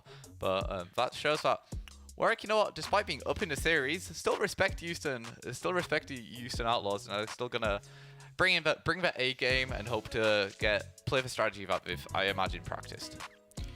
Yeah, I mean, it's just such a strong performance all over. We saw it there. They really gelled together professionally, you could say, and it's really exciting to see what they're going to pull out on this next map, especially with a substitution. But before we can discuss that, we need to see the next maps. That would be the Houston Outlaws map pick, as they lost a map, and they have chosen to go to Colosseo. What do I think of that? I think this is pretty good for both sides, actually. Again, not a huge amount of points, not a huge amount of maps in this game are like insanely one-sided towards a comp or something. Especially in 5v5, it's a lot more difficult for a map to be quite as defining like that. But Colosseo, I imagine the Houston Outlaws just have to be comfortable on it. Junker Queen comps are very obviously excellent on this type of stuff. There's a lot of walls, a lot of corners to be playing around. And the point and the bot have to be contested eventually. So at some point, you need to drop down and you need to find an answer to the axe that you're going to be facing. Yeah, I mean, they need to think of something, because it feels like they're good, they're great. They don't give up, they don't give the space, they keep their dominance really, but it just seems like they don't have an answer when it doesn't work, which is the one thing that needs to change, because Warwick, they feel like they're able to keep the momentum just a slight bit better, and if you're very even teams, the team that can carry the most momentum is most likely going to win it, because they're gonna, when they're dominant, they're just gonna be that bit more dominant than you are. We've seen a few adaptation attempts from the team of UCL here. We've seen Made of Stone swapping off of the Genji, which is not something we've seen in the past, so appearing on Sojourn a few times. We've seen Saki play the Sojourn, play the Mei, the Echo. We saw Farah for a moment. We've seen a few adaptation attempts here, but every time they've adapted, they've not won the map. The one map that they have so far, they just picked one comp and just played it the entire way through. So maybe showing a bit of a lack of versatility, not being able to swap off what they're comfortable on, maybe. Yeah, I'm not too sure what the problem is. I'm not sure if it's the DPSs though. I feel like it maybe could be a bit of a tank hot swap there at certain times, because we've seen different tanks played. We definitely have, and it seems to be a little bit closer, just like how we saw it near the end of Lijiang Tower when the Doomfist was picked. They got a little bit hungry, but it worked. Now let's go into game. And we're going to be seeing the beautiful, beautiful map of Colosseo. Just perfectly built and created. But we're not here to see the map. Warwick. We're here to see the players. Warwick, please tell me this is your real comp. And I want to see it. I want to see some diversity in my playthroughs. And no, ooh. We're seeing maybe potentially why Thrall got brought in this map though. Yeah. Zenyatta. Definitely, definitely. Everyone loves a Zenyatta. They're just such a highlight feed. You can do so much as Zen, and then you have to like clock it back into your head and go, oh, I'm a healer, I forgot. I just got 3 kills. I love Zen. I see I have some housemates. I have a lot of people who just play Zenyatta. I feel half of my scene I come from Durham, they're all just Zen mains. I don't know what they put in that character, but everybody gets attracted to that character. But because the Zenyatta is in play here, 2-0 is going to have to be on high alert. 2-0 has already been caught out in a few moments. Actually, never mind. Thrall is going to be the one on alert. Suo sprinting in and the support the DPS in return, forcing the Genji, the Zen to fall there. But Genji does also fall in the process. I like Houston's plan at rushing from behind. We saw it before in other series on this map, I'm pretty sure. But the problem with it is you do give up a lot of space and give a little bit of percentage to the opposing team straight away. And Andreas in a perfect position. Yeah. Oh, 2-0. Just dodging and weaving, the sleep dart dodging, so realizing that the Anna's just a free kill at that point. No really real escape options, and With all the supports and the rest of the team gone, Warwick Angels are gonna fall in return. Thrall, not quite making the impact we've been seeing so far, but the map has just begun. For Zenyatta, obviously the Orb of Discord on 2-0 going to be very important on this point. Well, in this game in general, as 2-0's already been caught off position a few times and been punished with a Doomfist Punch or a Maywall. Now imagine a Discord Orb is also in the equation. Anti-Nade as well is in the equation as well now. Keydog playing the Ana here, so 2-0 going to have to be playing on very high alert. The window comes out, forces Andreas to back up. Saki cut out of position, but does manage to escape. Tequila mainly using this window to get the amplified healing, it seems. Dropped on the corner, so not really going to be able to shoot anybody, but the DPS on the side of Warwick are just unstoppable. We just see an opening and they take it. Give them an inch, they take a mile. I mean, absolutely. And the ultimate advantage that's coming up here for Warwick is pretty incredible. The Transcendence, you've got the Blizzard, you've got the Sojourn ult coming, you've got the Doomfist ult, and Houston, they do have ults on their way, right? But as of right now, all they've got is Railgun. Now what I want to see though is 2-0 get the Junker Queen ult and preserve it for Zenyatta's ult. Obviously Zenyatta's ult is not other health like Lucio's, it's just raw healing. And if a Junker Queen can block your healing with the ult, suddenly Zen's ult is just not doing as much as it was before. Speaking of Zen ult, probably going to get popped there, but not before Keydog falls and Maidstone gets one. Oh! So close to making it out, but falls in the process. And Houston Outlaws are just forced to back off there. Andreas chasing up. This Doomfist is so aggressive, jumps out though, realizing maybe by pushing a little too far, not before Thrall gets one though. Yeah, and Zen there just managing to take out the Sojourn. I mean, are they really going to be mad that they got forced to use Trans for a Blade when they're winning? No, not really. Yeah, especially now, they weren't saving it for 2-0's ult, because like I said, it's not going to break through. Sojourn's ult also probably managing with a headshot to just break through the healing, so it's just the Blade vault is going to be saved for. They managed to push it so far for what they had. Scrappy fight happening there. A few stragglers on the side of Warwick it seems, but Houston come out on top. Yeah, Houston here do have a pretty decent ultimate advantage here. Maybe Ana could get a big nade and build the nano pretty quickly and pair that with a railgun that could do a lot of damage. We can see a sneaky Mei on the high ground, waiting for a Genji to overextend. But it's looking a little bit in favor of Houston here unless Warwick can get an early pick. They are on the high ground versus Zenyatta with his volley and just a relentless assault of damage, throwing it down the sidelines. Doomfist a bit out of position here, but not really getting looked at by anybody on the side of Houston. Maidstone jumps in, but the Mei beam instantly on him and eventually gets to him, bringing down the Mei. Matt Murray on the Sojourn on the high ground, shooting down, and just at the firing range as Andreas cleans up the rest. Now they're going to be pushing this robot while they're chasing down these kills. Just a crazy stagger, and if Houston aren't careful here, Warwick are going to be able to get this this first checkpoint, as they are coming up on some pretty big ults. Whereas Houston, you know, they've got the Junker Queen, but that's about it. Yeah, so cynicism approaching the male here. Oh no. Actually, a few ults on the side, a sneaky cap trying to be attempted by the Doomfist there. 2-0 noticing in time to bring the bot a bit back. Mail is committed on the point, and so is Doomfist.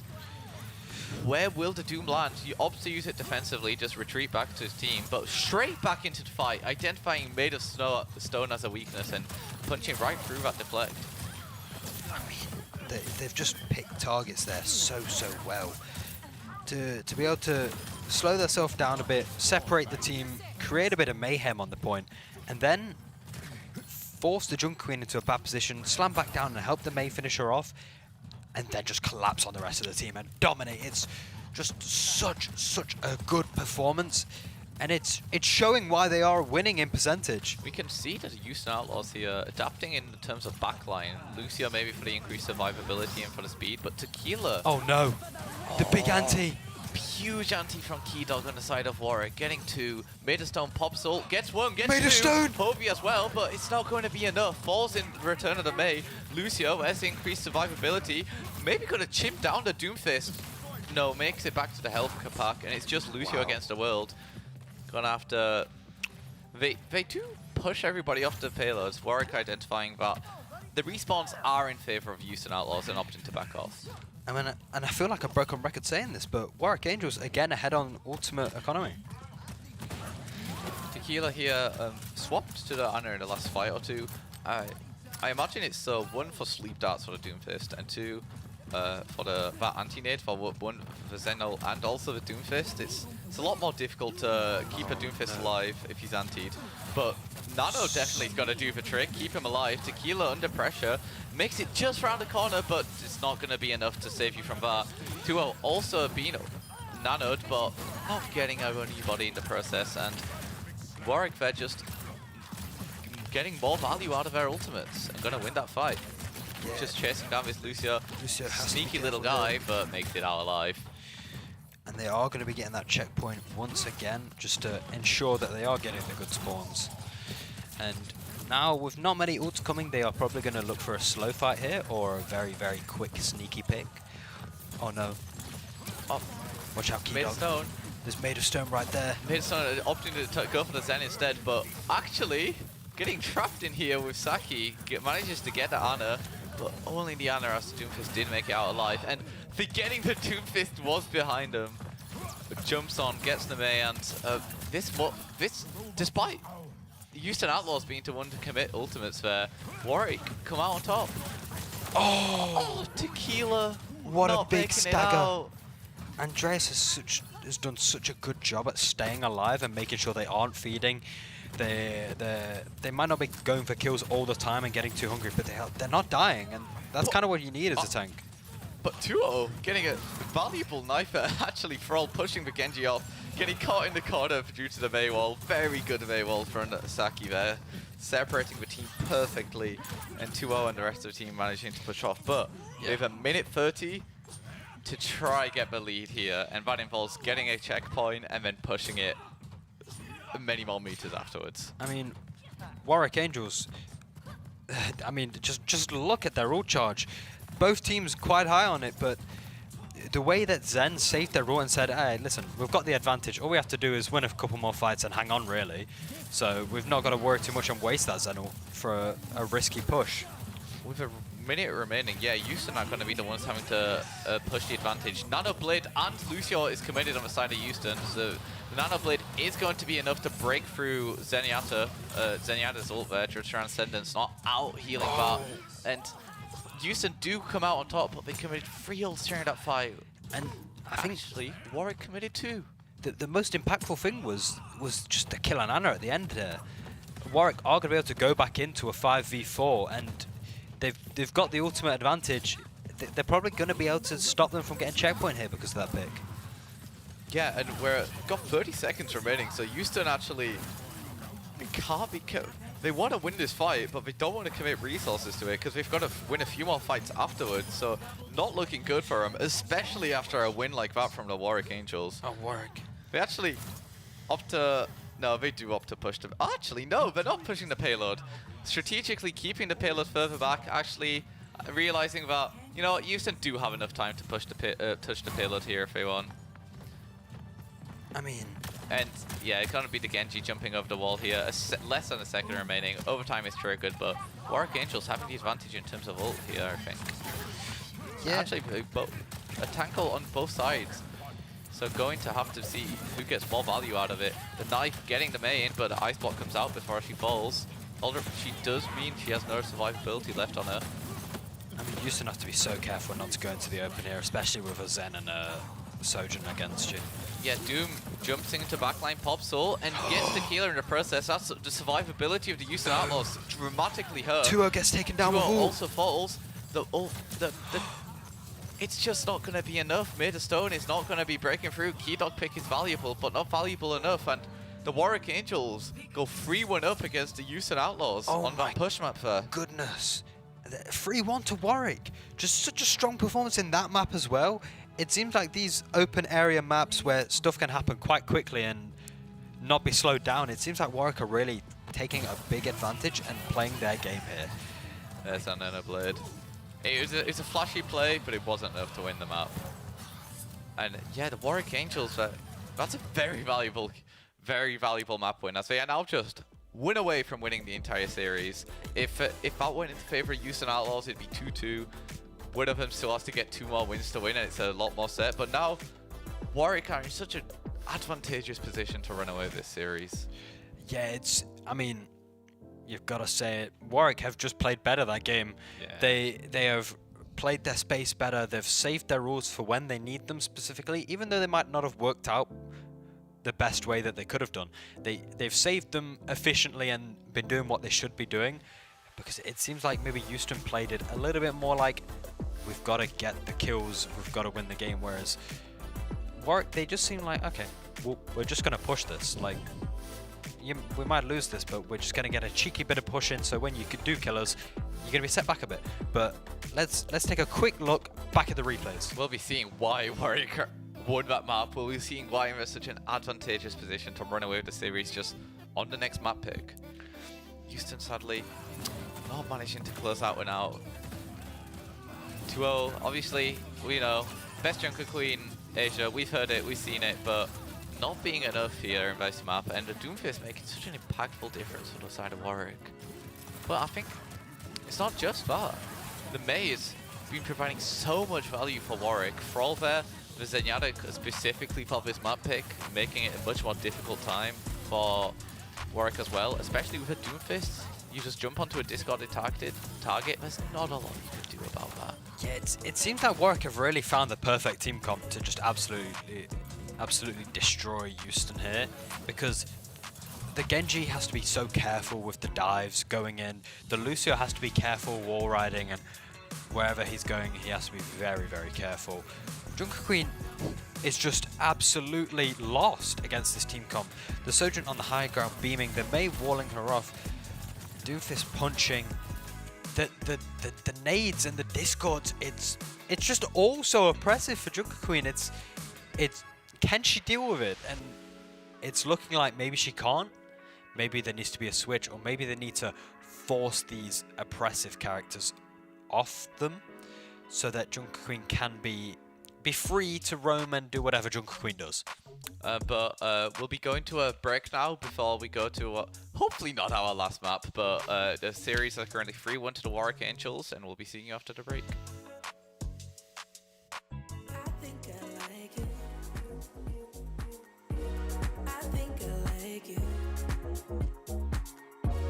Got nothing to lose.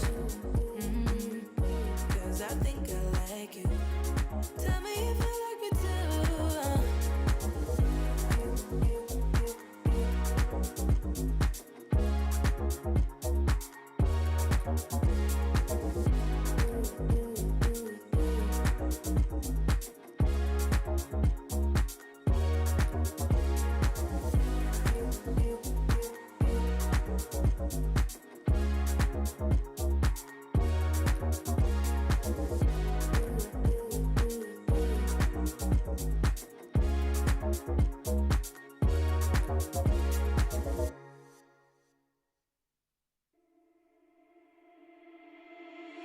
You must think that I'm a restless case because I ran away, because I ran away. If you listen to the words I say, you know that I'm okay, you know it's just a phase. Don't think I'm leaving 'cause I'm not at all, and if you get hurt it's unintentional. I just wanted you to realize that I'm the one you like, that I'm the one you like. So where do we go? Where do we go from here? Where do we go? Where do we go? I don't know. Where do we go? Where do we go from here? Where do we go? Where do we go from here? Where do we go? Where do we go from here?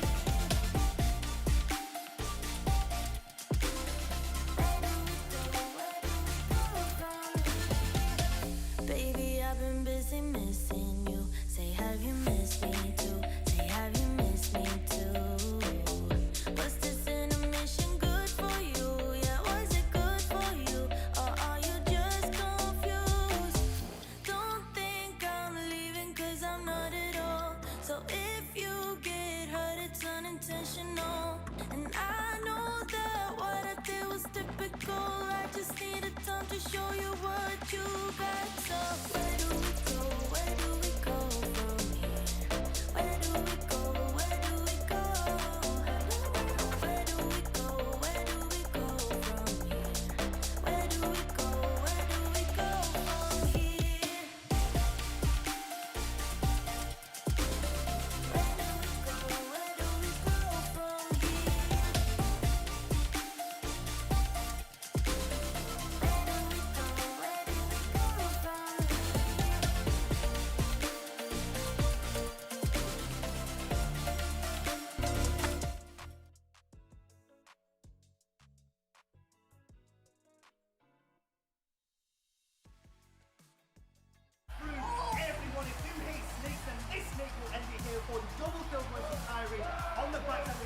Esports Overwatch 2 Winter 2023 Grand Finals. You join us here as the Warwick Angels are currently 3 maps to 1 against the Houston Outlaws, and it's been such an entertaining series so far, Finn.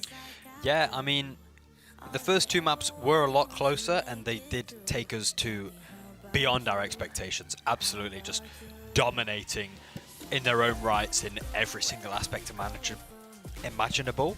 But it feels like Warwick have done a bit of a better job at securing these games, and they've kind of adapted better to the team comp that Houston are running consistently, and they're going, oh, okay, you're really good at Junker Queen. We get it, you're the best in Asia. So let's counter Junker Queen. And then it seems like maybe 2-0 isn't the greatest at adapting to these pressures and playing other characters. Maybe they're only 3rd best in Asia at some of the other characters, so that could be key to what's happening. Whereas we've been talking a lot about wanting to see the Houston Outlaws adapt, we've seen Warwick do it perfectly fine. Using their team, they haven't had to swap off characters, they've just changed how they play a bit, they've been capitalizing a bit more off of the displacing. We saw the Zenyatta come out there for that last point, just to even punish the habits of the Houston Outlaws even further by punishing any overextending from the Junker Queen, and just take the 1v1s with the DPS and come out on top.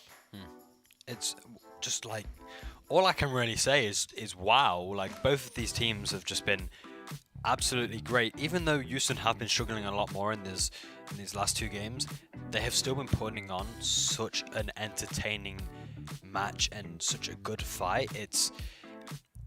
It's sad to see that the scoreline is 3-1, because it doesn't feel that that's what's been happening. Like, the only difference that I would say is that Warwick are just slightly adapting their team comps a little bit more, and they have a little bit more flexibility in the way they play. Wait, 3-1?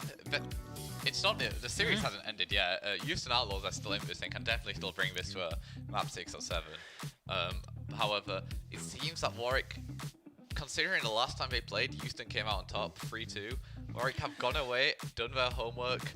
Houston have been on stream a lot, maybe watching the VODs they played against other teams, watching the VODs they played against themselves, gone back to their coaches, and they've seemed to create a master plan to beat the Houston Outlaws, and so far it's coming out as a success. Yeah, it's been an Overwatch match, and it's been a great one at that, obviously. But Warwick, I've just got to highlight some players. It's when you're seeing the tank Andreas just go in time and time again and do these insanely risky plays that should be punished and should be dealt with, but Andreas just managing to inch away at the right perfect time, and the supports are supporting at the perfect time, and it's all meshing together so well that it's like Andreas has a permanent presence in front of 5 people as one, no matter what the situation. It's, oh, there's 5 versus 1 Andreas. Andreas stayed on the point, survived. How? We don't really know, but they did it. Yeah, Andreas doing so much as well. It's not just, it's obviously an incredible amount of individual skill, but it's a lot of support from the backline. The team has played so much and scrimmed so much together. I imagine that the supports just know when Andreas is going to jump back, know when he needs to help. The Mei walls coming out from the Mei as well, going to be able to support, and just the constant pressure from the other DPS makes scaring off the opposition a bit. But we'll be seeing what map we're going to here. Again, it's another pick from the Houston Outlaws, so UCL has picked this one, and we are going to Route 66. This is the first time we've seen a full payload map be played in these last few weeks in these playoffs. Yeah. And so we don't really have a lot to go off of here, but why do you think Route 66 has been picked?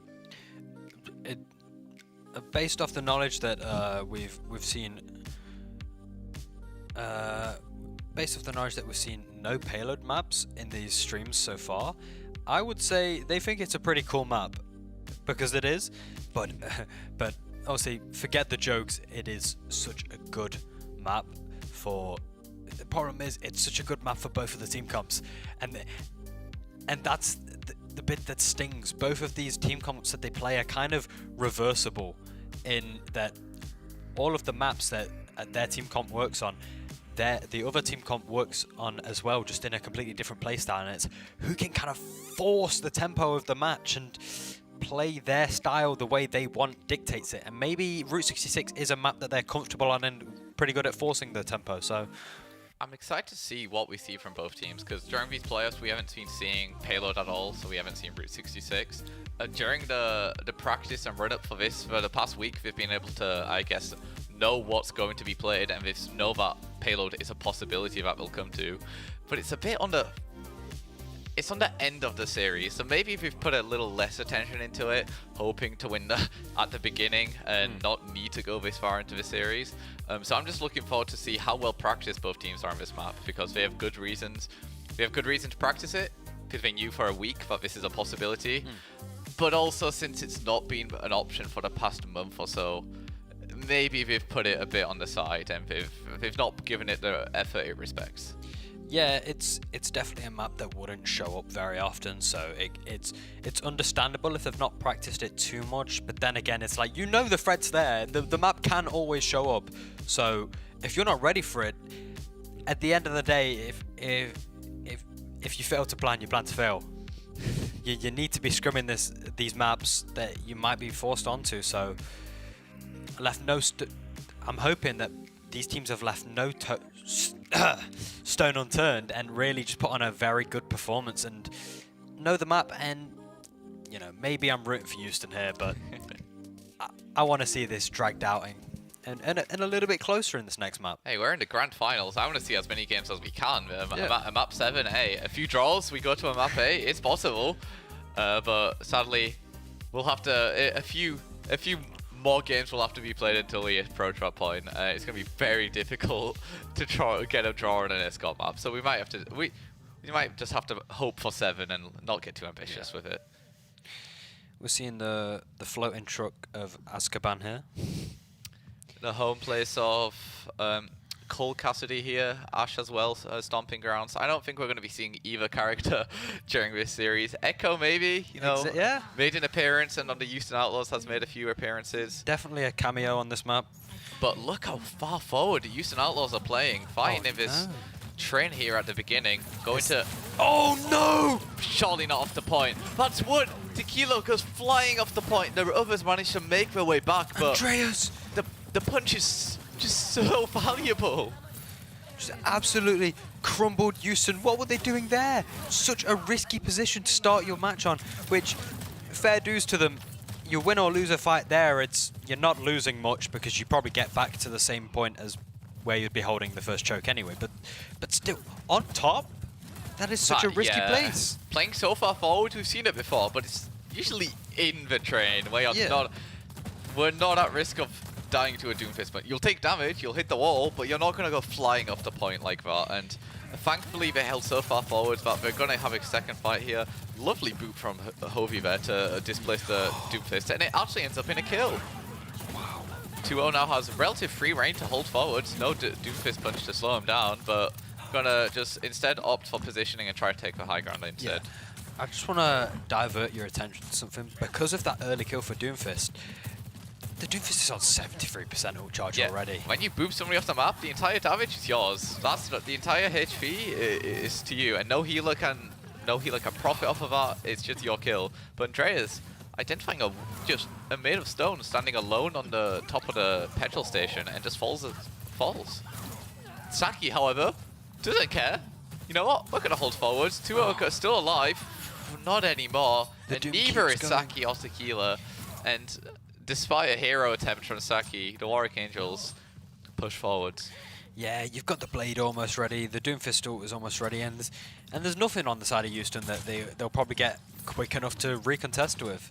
They might be able to get a touch and build it, but it's a lot less likely than the blade that's going to pop out straight away.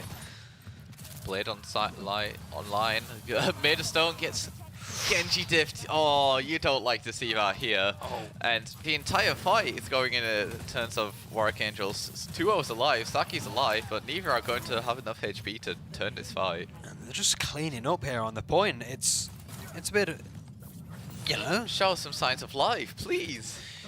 We're in the grand finals here of the University Esports playoffs. We want we're going to see a real close match here, and Houston Outlaws just have to step up to make that happen. It's not looking like this next fight will be any closer. Warwick have all 5 ults at the ready, and this is such a dangerous spot to be when you know the Doomfist ult's online. Punch is powered up, gonna... Oh my god, Tequila What a not timing. able to capitalize off the window. Doomfist ult, the threat of it for so long as well, forcing him to back off, and the powered up punch from Andreas making a huge difference in that fight. That's wall wasted straight away.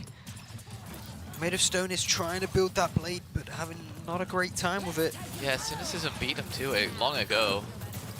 And what a reflect from Made of Stone! Getting the Sojourner and maybe Vasta what they needed to get back into this fight. Andreas on low HP, Lucio is committed as well, so Houston can take this fight for a little longer. Cynicism pops the blade. A lot of ults are doesn't coming out find here. anyone, it seems. Mail as well doesn't find anybody. A lot of scrappy ults being thrown around. May again, but Sojourn not having a fun time with the side of Warwick, dies immediately after returning. Briggle is popped. That survivability, that stun online, and the stun makes the difference. Saki doesn't make it into the ice block in time, and that was all Warwick needed. Warwick again just cleaning up, and it's looking a little bit rough here for Houston.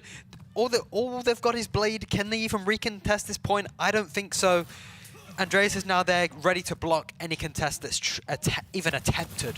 No, and now they're going straight to the 3rd point. And Warwick, again, they're just abusing this snowball and momentum to create such a big push. Doomfist here with the... again, the Doomfist is being so oppressive. Yeah, despite being a DPS down for basically the entire fight, Warwick did not care. But Doomfist all flying out of nowhere, getting a punch off, getting big damage, forcing a lot of cooldowns out. Not quite securing a kill, but that's a lot of resources gone from the side of Houston for now.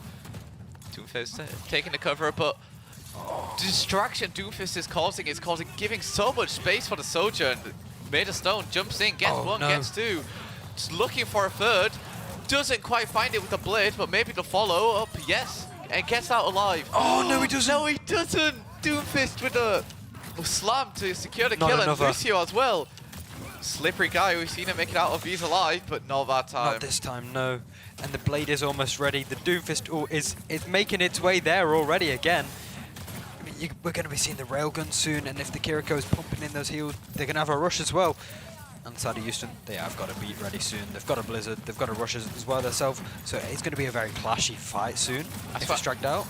I swear Andreas has had their ult the entire time. I swear there's not been a moment when Doomfist ult has not been online. Cynicism pops the Genji ult, doesn't find anybody. Tequila drops rush, but a little far back, so it's going to be difficult to capitalize off of with pushing forwards. Yeah, that is both support ults used from Houston. No! Andreas popping the Doomfist ult and identifying that Tequila's going to be sneaky. Go to the high ground where there's only one place you can stand. 2-0. No! There was such a big Junker Queen ult ready there to pop. But they are going to have it to recontest with a Blizzard now, but that Briggle is there, so you do have to be careful for the stun. The Railgun's going to be ready. They need to contest this now. Yeah, this Sojourn's going to just place itself on the high ground, and how do you displace them? Made of Stone is on half HP, not enough to try and take a 1v1 with it, especially with a Railgun online. Briggle is popped to give the survivability that Warwick are looking for. Mail buys a few seconds for Houston, but you can see a lot of them are low. Huge anti-nade. No, it was 2-0's ult. Gets one. Gets an anti on the Doomfist and gets half the HP gone, but doesn't secure the kill. Maywall gonna slow him down. Does he make it out? No, not quite. And expertly saved by the Houston Outlaws. I mean, just such an influential team fight there. I mean, that's just made the whole difference. If you let Warwick take that point with 2 minutes there, that's going to really, really affect the mental of this team, especially since they need to win this map. Houston Outlaws about to get Blade and Briggle, so definitely a winnable fight for him here. Yeah, potentially a Nano as well. I mean, do Warwick have much to reply with? There it is. There's the Blade. Made of Stone, gets one. Tries to fight a second, but Kiriko teleports out, dashes out of the Doomfist ult there. Again, a Doomfist ult, where did that come from? When did he build? When did that ult get built? That is 2 ults wasted for not much on the side of Houston, which is, it's getting a bit scary here, especially you're going to have Warwick going full force against you here with a Blade and a Rush. So you do have to be careful. Warwick, sorry. And high ground on the right side being contested. Andreas popping up, but No! the Doomfist took so much attention that the backline was left by themselves, and Cynicism sees the opening and pops the Blade. Oh, and the Doomfist punching the Junker Queen into the wall. They need to get rid of this Genji quickly here, and they might just be able to get it before they can recontest. The Lucio is there. But no ults, no nothing. Lucio isn't enough. Hovey tries to pop out with a Suzu, but doesn't come out in time. Overtime is triggered, so if Warwick win this, he's capping overtime, and which they is take more it. than enough. Houston, mean- they stall out at a bit there, bring it to overtime, but in the end, they still lost that 3rd point. Yeah, it's, you know, Route 66, it is a hard map to finish and get all 3 points, especially with a decent time bank, just because of the way the map works. It's a little bit annoying to get that 3rd point, but, you know, you're going to be happy with 3 points in general. But Houston, they're also going to be a bit jovial there because, you know, it was looking a little bit ropes. If they lost that with 2 minutes, how's that going to affect their team? They're going to go, oh, all doom and gloom. But that little rally together at the end and held on for a little bit longer, it might just be enough to carry them the way through this match. It was looking bleak for him. If they would have lost there, it would have been a struggle to fight back. But you know what? Overtime, capping in overtime means that there's a lot of space where you can cap with a bigger time bank. You can't go lower than 0, and if you do, sadly, you lose the map. So that's not going to happen. See, it does look scary for Houston here, but we do have to remember this was the map type. Well, not exactly, but there was a payload involved in where they did one of the greatest comebacks I've seen. They fought through, they took it in overtime, so the team comp can do it. The team comp can work for this situation, but no, it seems like they're going to be swapping it. Tequila coming out with the Ana, coming out earlier, on 1 point earlier, I think, and Saki also rolling out with Echo here, so a pretty decent a change from Houston, and we'll see what the answer they need. And also, wait a while, 2-1 for Doomfist. Yeah. Big change here to, I imagine, contest the high ground. Junker Queen gonna struggle, and this was Houston Outlaws map pick, so it seems they have to be confident in the 2-0 Doomfist to work here. Yeah, I mean, in the interview, he definitely said that he is ready to pull out the Doomfist if needed. So it's interesting to see it finally pick. It seems it's needed. Time has called for this Doomfist to come out, and so far it's just been keeping the entirety of Warwick on this high ground, not giving him a lot of breathing room. Oh, Made of Stone though, overextending a little bit, and you can't reflect a punch. It's just not something that's in this game, sadly. Ooh, Saki taking a fight here when it looks a little bit lost for the team. Could be a bit of a stagger. Now Andres is looking for that cleanup. They want to finish off the supports, but you know they respect them. They're gonna let them go. And Made of Stone still here, still in the fight, makes it back, but Houston gonna have to regroup here and try again. Yeah. Will they do it successfully though? I mean, the Briggle and the Kiri are almost online for Warwick. That's gonna be big for holding on here. Are in a very good position, especially with especially when the healing for the Echo is reliant on the Brig and the Ana, and the counter bash with from the Brig actually leads in the end of Andreas. And Brig makes it out alive. Somehow it was Tequila who fell in the process. This May gonna have an uphill battle to make it out. Gets pooped off from the Brig whip shot there, and actually maybe that's what Houston needed. Briggle is committed on the side of Warwick, but not a lot of value gonna be coming out of it. Yeah, it's. I mean, it kept the Brig and the Sojourn alive, so that is good for the next fight. They have a few people ready to jump in straight away. They do have the ults ready, but it's going to be a little bit scrappy here. They do need to force 1 or 2 players onto the objective when it's not prime time for them. Saki flies above everybody, trying to get on the Kiriko, and 2-0 actually on the Doomfist, getting 2. Made of Stone. And Made of Stone getting 2 of his own. Jumps onto the high ground, just jumping away from his Doom, and there's been so many situations where we've seen the Doom as alone at the end. It's just the nature of the character, and it's never been enough. I mean, Oh, 2-0. Houston did a really good job at splitting the team there. They knew that it was going to be scrappy, that Warwick were going to have to send 1 or 2 players in on their own to touch, and they really... Look how far 2-0's going. Yeah, they definitely have been making good use of the timings that they know and the situations that they can force out of Warwick. Cynicism off the May as well onto the Tracer here. Maybe identifying that Tequila as a weak point in the back line where not a lot of resources that can be committed to him. But Saki gonna be holding onto his break. Kiriko's also in the fray now, so maybe gonna be able to get 2 supports when 1 gets the Echo copy onto the Doomfist. This used to be a DPS character, so maybe Saki knows a thing or 2 about him. Yeah, it's a really big copy there to be able to stay alive in a bit of a 50-50 team fight, but not getting huge amounts of kills though. Warwick back off, true, but if he didn't die, they can just come right back. I mean, it just seems like Houston are payload specialists. Cynicism still in the back line, manages to find a health bank. Sojourn on the high ground as well. Actually, a lot going on in the little room there. Doomfist 2-0 managing to find a Sojourn, but the rest of his team doesn't have the support. Will Warwick be able to capitalize off of that? Doomfist is so low, so is the Tracer, but break 2. The fight happening indoors. Nano Genji, but no blade to be seen. Just to be just used to keep him alive, but it's not enough to kill Andreas! The hero, the Doomfist that everybody needs.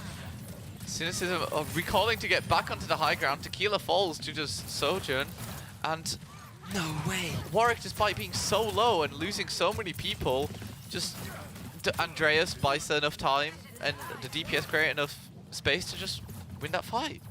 Wow. So clutch from Andreas there. Again, managing to find the 2 picks and stalling the objective once again, just like King's Row, until the team can get back and clean up. That's done wonders for their time bank hold. That was less than 5 meters remaining, so that was incredibly close to capping, and Warwick just the individual players this team have are just incredible. Onto the high ground, so Doomfist looking at each other. Who's gonna punch first? Doomfist from the top ropes, not quite connecting onto anyone. The 2 supports on Houston, keeping close to each other, knowing that they can bail each other out of jail. Oh, Andreas. And we're on the point. Vaderstone ulted, got 1. On the point still, but sadly doesn't have dash online. Didn't get the reset on that Tracer. Doesn't need it. Gets the Doomfist, but the Sojourn still exists, and I think the support as well, so maybe this fight could be scrappy than expected. Kiriko doing so much healing and so much to keep the team alive here. That I thought a fight I thought Houston would win long ago is still going. There we go. They can clutch it up, but not before Saki had to commit ult to that fight. Yeah, they won it, but at what cost? They lost so much time and so many ultimates there. What I thought was going to be the cleanest fight known to man just ended up with the individual players of Warwick just keeping each other alive. Yeah, I mean, wow, from Warwick there to be able to stall that for so long. They're entering this last fight in a situation where they had already pushed it almost to the end. So Sojourn on the high ground. 2-0 is on for Doomfist. You can't be too safe here. The Genji and the Doomfist could suddenly just appear on you, but so could a rail into your head, and the Doomfist gets 1 with the ult, gets Tequila. It's a very valuable kill. Yeah, that Andreas pressure here on the objective is going to waste so much time, and I think Houston know that, and they're trying to wipe out the team around them. Saki's caught out of position. Doomfist identifying, but he's just a bit out of... Wow. Yeah. Small, tiny... Oh, and the pulse bomb. Just being a tiny bit out of position against a Doomfist could just lead to your death. That fist could just push you into so many different places. I mean, Houston are coming up on some pretty big ults here already. They are going to have the Nano Blade soon, which Warwick don't really have much to deal with. So they are going to have to be mindful of that, but it's just so impactful. The Doomfist has held this objective here almost solely for over a minute. That is so much time considering they started this last point with 2. And the start of this fight, a player down, 2 players down. 30 play. If they retreat quickly, they will have another fight in, but it's looking bleak for the Houston Outlaws. I mean, Warwick here with a lot of ults coming up ready for this last fight, and 20 seconds for Houston. They've got the Nano Blade. They do have to rally. This is going to have to be the be-all and end-all. You cannot waste your lives here. And there we go. That's how the fight should have started. Middlestone getting the Tracer pick at the beginning. Dashes in, gets the Nano, gets one, gets two. Gets two, there it is. Tries to find a carry cup, but not before she teleports out. Gatekeeping the door here, trying to catch somebody leaving, and we're in overtime. Do they know that Doofus has the ult? Doofus goes on to point. Andreas is able to contest whilst the rest of his team comes. Break Rally comes out, so a lot of help on both sides of the team here. Contest the point, is 2-0. able to do a lot of damage to 2-0. 2-0, and that's so 2-0 much gets taken survivability down. gone. Sojourn, Sojourn's going to take out Saki. Middlestone And a gets one. C9! No! And the Warwick Angels, it's such a scrappy fight there at the end. The Houston Outlaws come out on top and sadly just stop touching the point. I mean, there you have it. Warwick Angels are your champions. But it's such a sad ending to see a C9 on a stage like this in such an important and critical moment. But it is an objective-based game, and they didn't play the objective. But well done to the Warwick Angels for, despite losing to the Houston Outlaws during the playoffs earlier, clawing their way back through the lower bracket to meet them back in Grands and then beat them 4-1. I mean, if you want an example of an amazing Cinderella story, there you have it. Wow, absolutely, just such a good job done from Warwick. You just can't get better than that. They were equal teams. Houston started this match looking like they were in control, and Warwick just able to turn the tables and adapt to their team comp and their playing style so quickly. Forcing Houston to pull out a different comp than usual for Doomfist. They looked pretty good on it, but just they weren't as good as Warwick in the end. And it was such a dominant performance from this series. Houston put up a lot of good moments, obviously pulling out a map of her own. But in the end, Warwick just always had the upper hand. Yeah, we saw them have such a dominant performance in their last map, but let's go over some of the highlights and some of the reasons that made these guys champions. We'll be seeing that performance. Warwick, a masterclass of a Doomfist. Hey, that character's about to get buffed as well. That's what. I'd be intimidated. I'm watching out for next term. I've got these guys on my radar already. Wow. Yeah, this was such an aggressive play, but it just ended up biting him back. Do you think it was such a close match at the end there? It could have all changed with just one kill, right? Literally. So what do you think about the aggressive start on defense and getting that death early? It really could have been the be-all and end-all. That's got to get you in a rough state. But, you know, we've got to give it fair dues to Houston. You guys did amazing. Especially for a team that has only the last few players really appeared. Like, they don't have a huge amount of history. We heard in an interview that they even struggled to assemble a team at all last year. So to come out from nowhere and give Warwick such a run for their money and end up in second place is still an insanely impressive performance from UCL here. Yeah, I mean, it's just wow. They were so dominant, and you know they were such a good team. It's almost sad to see them lose a 4-1. As Made of Stone said, they were really proud that they were doing so good in with their specific communities of their team. So I think they really should be proud of their performance. Just so many replays here, so many individual plays occurred, and so many team. And here at the end, we can just see that Warwick were in the advantage. Houston were forced off the point, and it ended up losing them the map and the series. Yeah, it was a rough one. A rough way to end it, but definitely they definitely put up the performance they wanted before that point. Yeah, but I mean, just super congratulations to both teams. Honestly, both did insanely well, and not one of them deserves to be upset, obviously, because they're going to be super happy because they won. But that will be interviewing one of the players from Warwick. After this, we'll be interviewing somebody from the winning team. But we'll be going to a break first before that.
touch is only.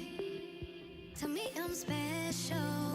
But to you, I'm anybody. But to you, I'm anybody. But to you, I'm anybody. But to you, I'm anybody. Anybody. But to you, I'm anybody. But to you, I'm anybody. But to you, I'm anybody. Anybody. But to you. But to you.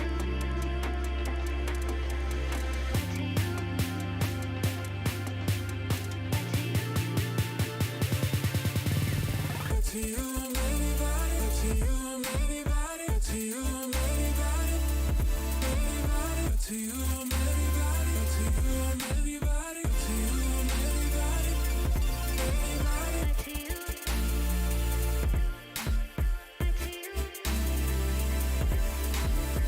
you. To you.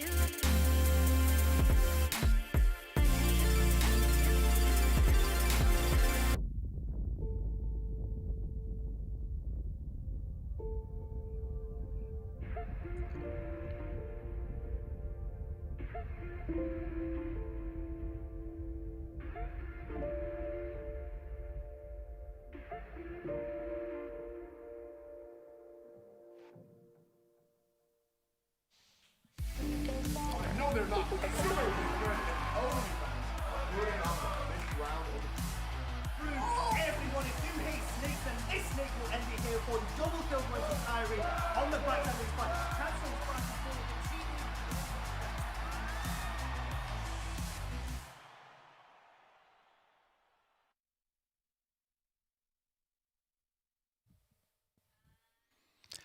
And welcome back to the University Esports Overwatch 2 Winter 2023 Grants. We just finished it. Warwick won 4-1 against Houston Outlaws. And we're here joined by Matt Murray, the Sojourn and DPS player from the side of Warwick. Hi there. How do you feel about your win?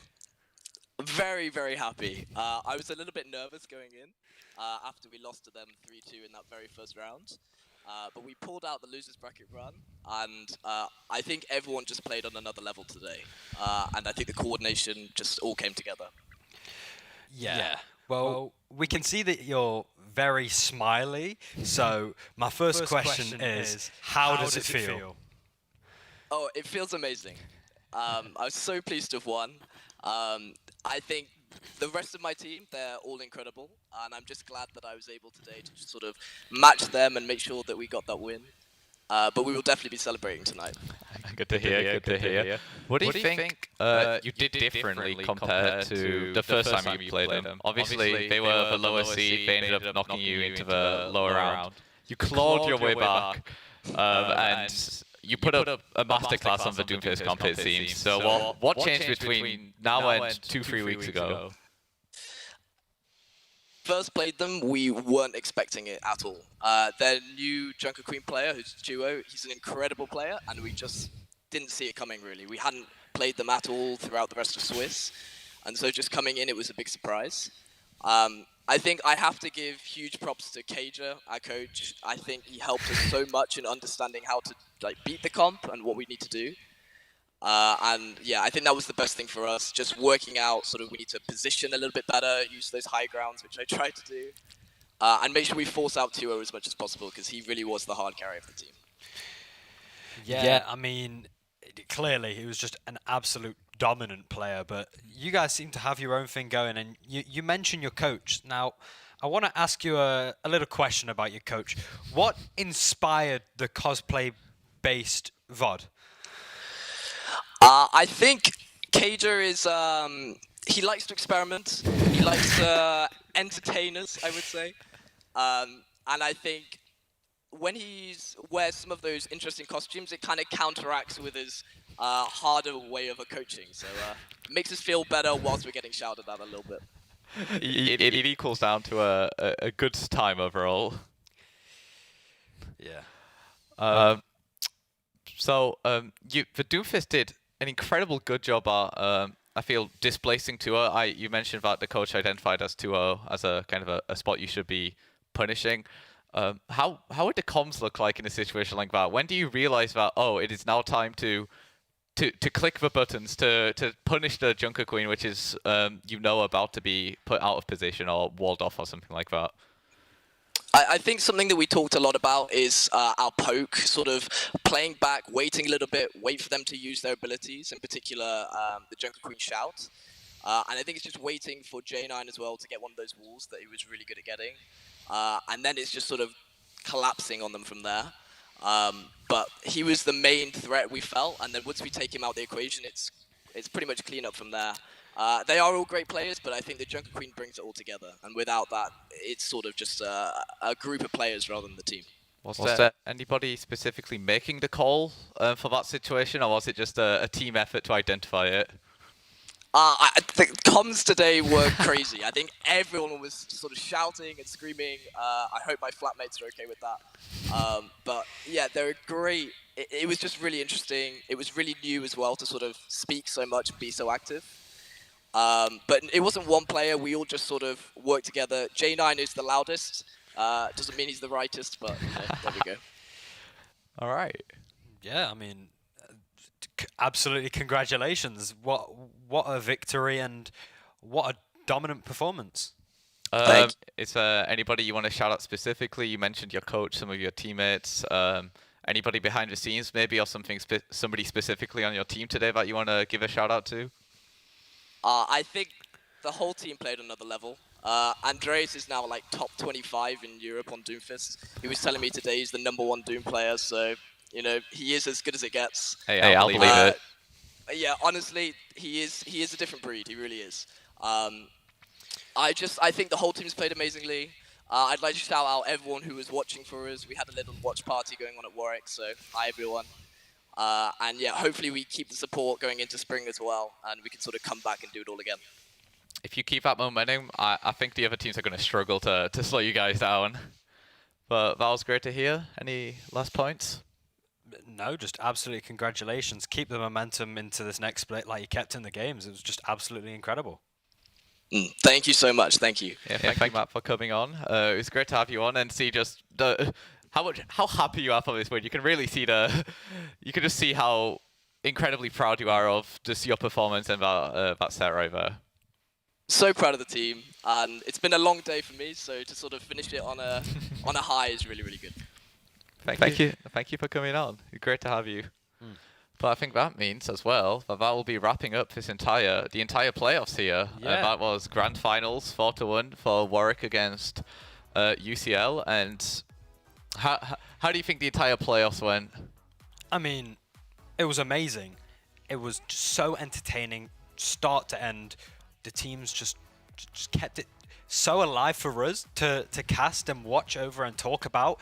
There was so much to talk about. It just didn't get boring. It didn't feel like it was grasping at at straws.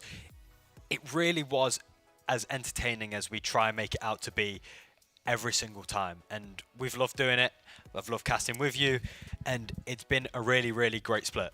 Yeah, Warwick giving us an incredible storyline, losing the grand finals match happening in round 1 of playoffs, and then one of the teams clawing its way all the way through the lower bracket.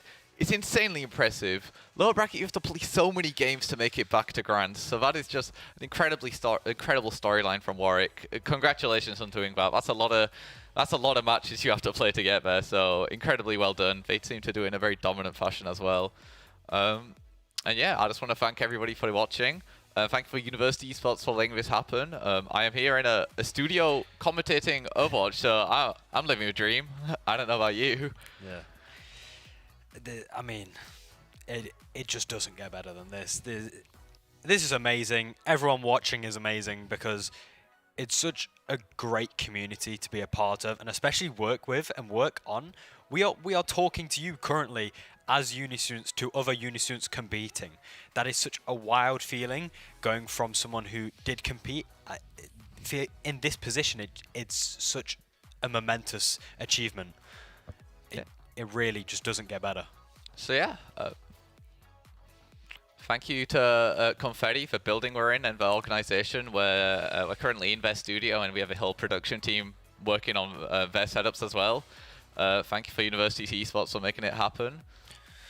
Anybody else you want to shout out?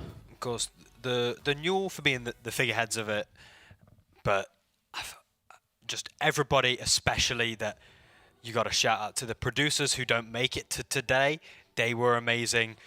You've got everybody who's worked behind the scenes to take the finals to a different level. I mean, the content has just been so high today, and it's made it so great to be a part of. Yeah, and I hope over the next few weeks, over the rest of this week, you'll be seeing more of this. Different games. Sadly, it won't be us. It's not Overwatch 2, but it'll be a Woman on Binary Valorant, Standard Valorant. There'll be all of these games behind us and on various graphics. So keep watching for the rest of the week. You'll be seeing lots of high-level gameplay in a variety of games. You'll be seeing a lot of well-produced content as well. And yeah, thank you for joining me, Wicket, and Finn here for the past few weeks. All right, thank you. Goodbye. Bye.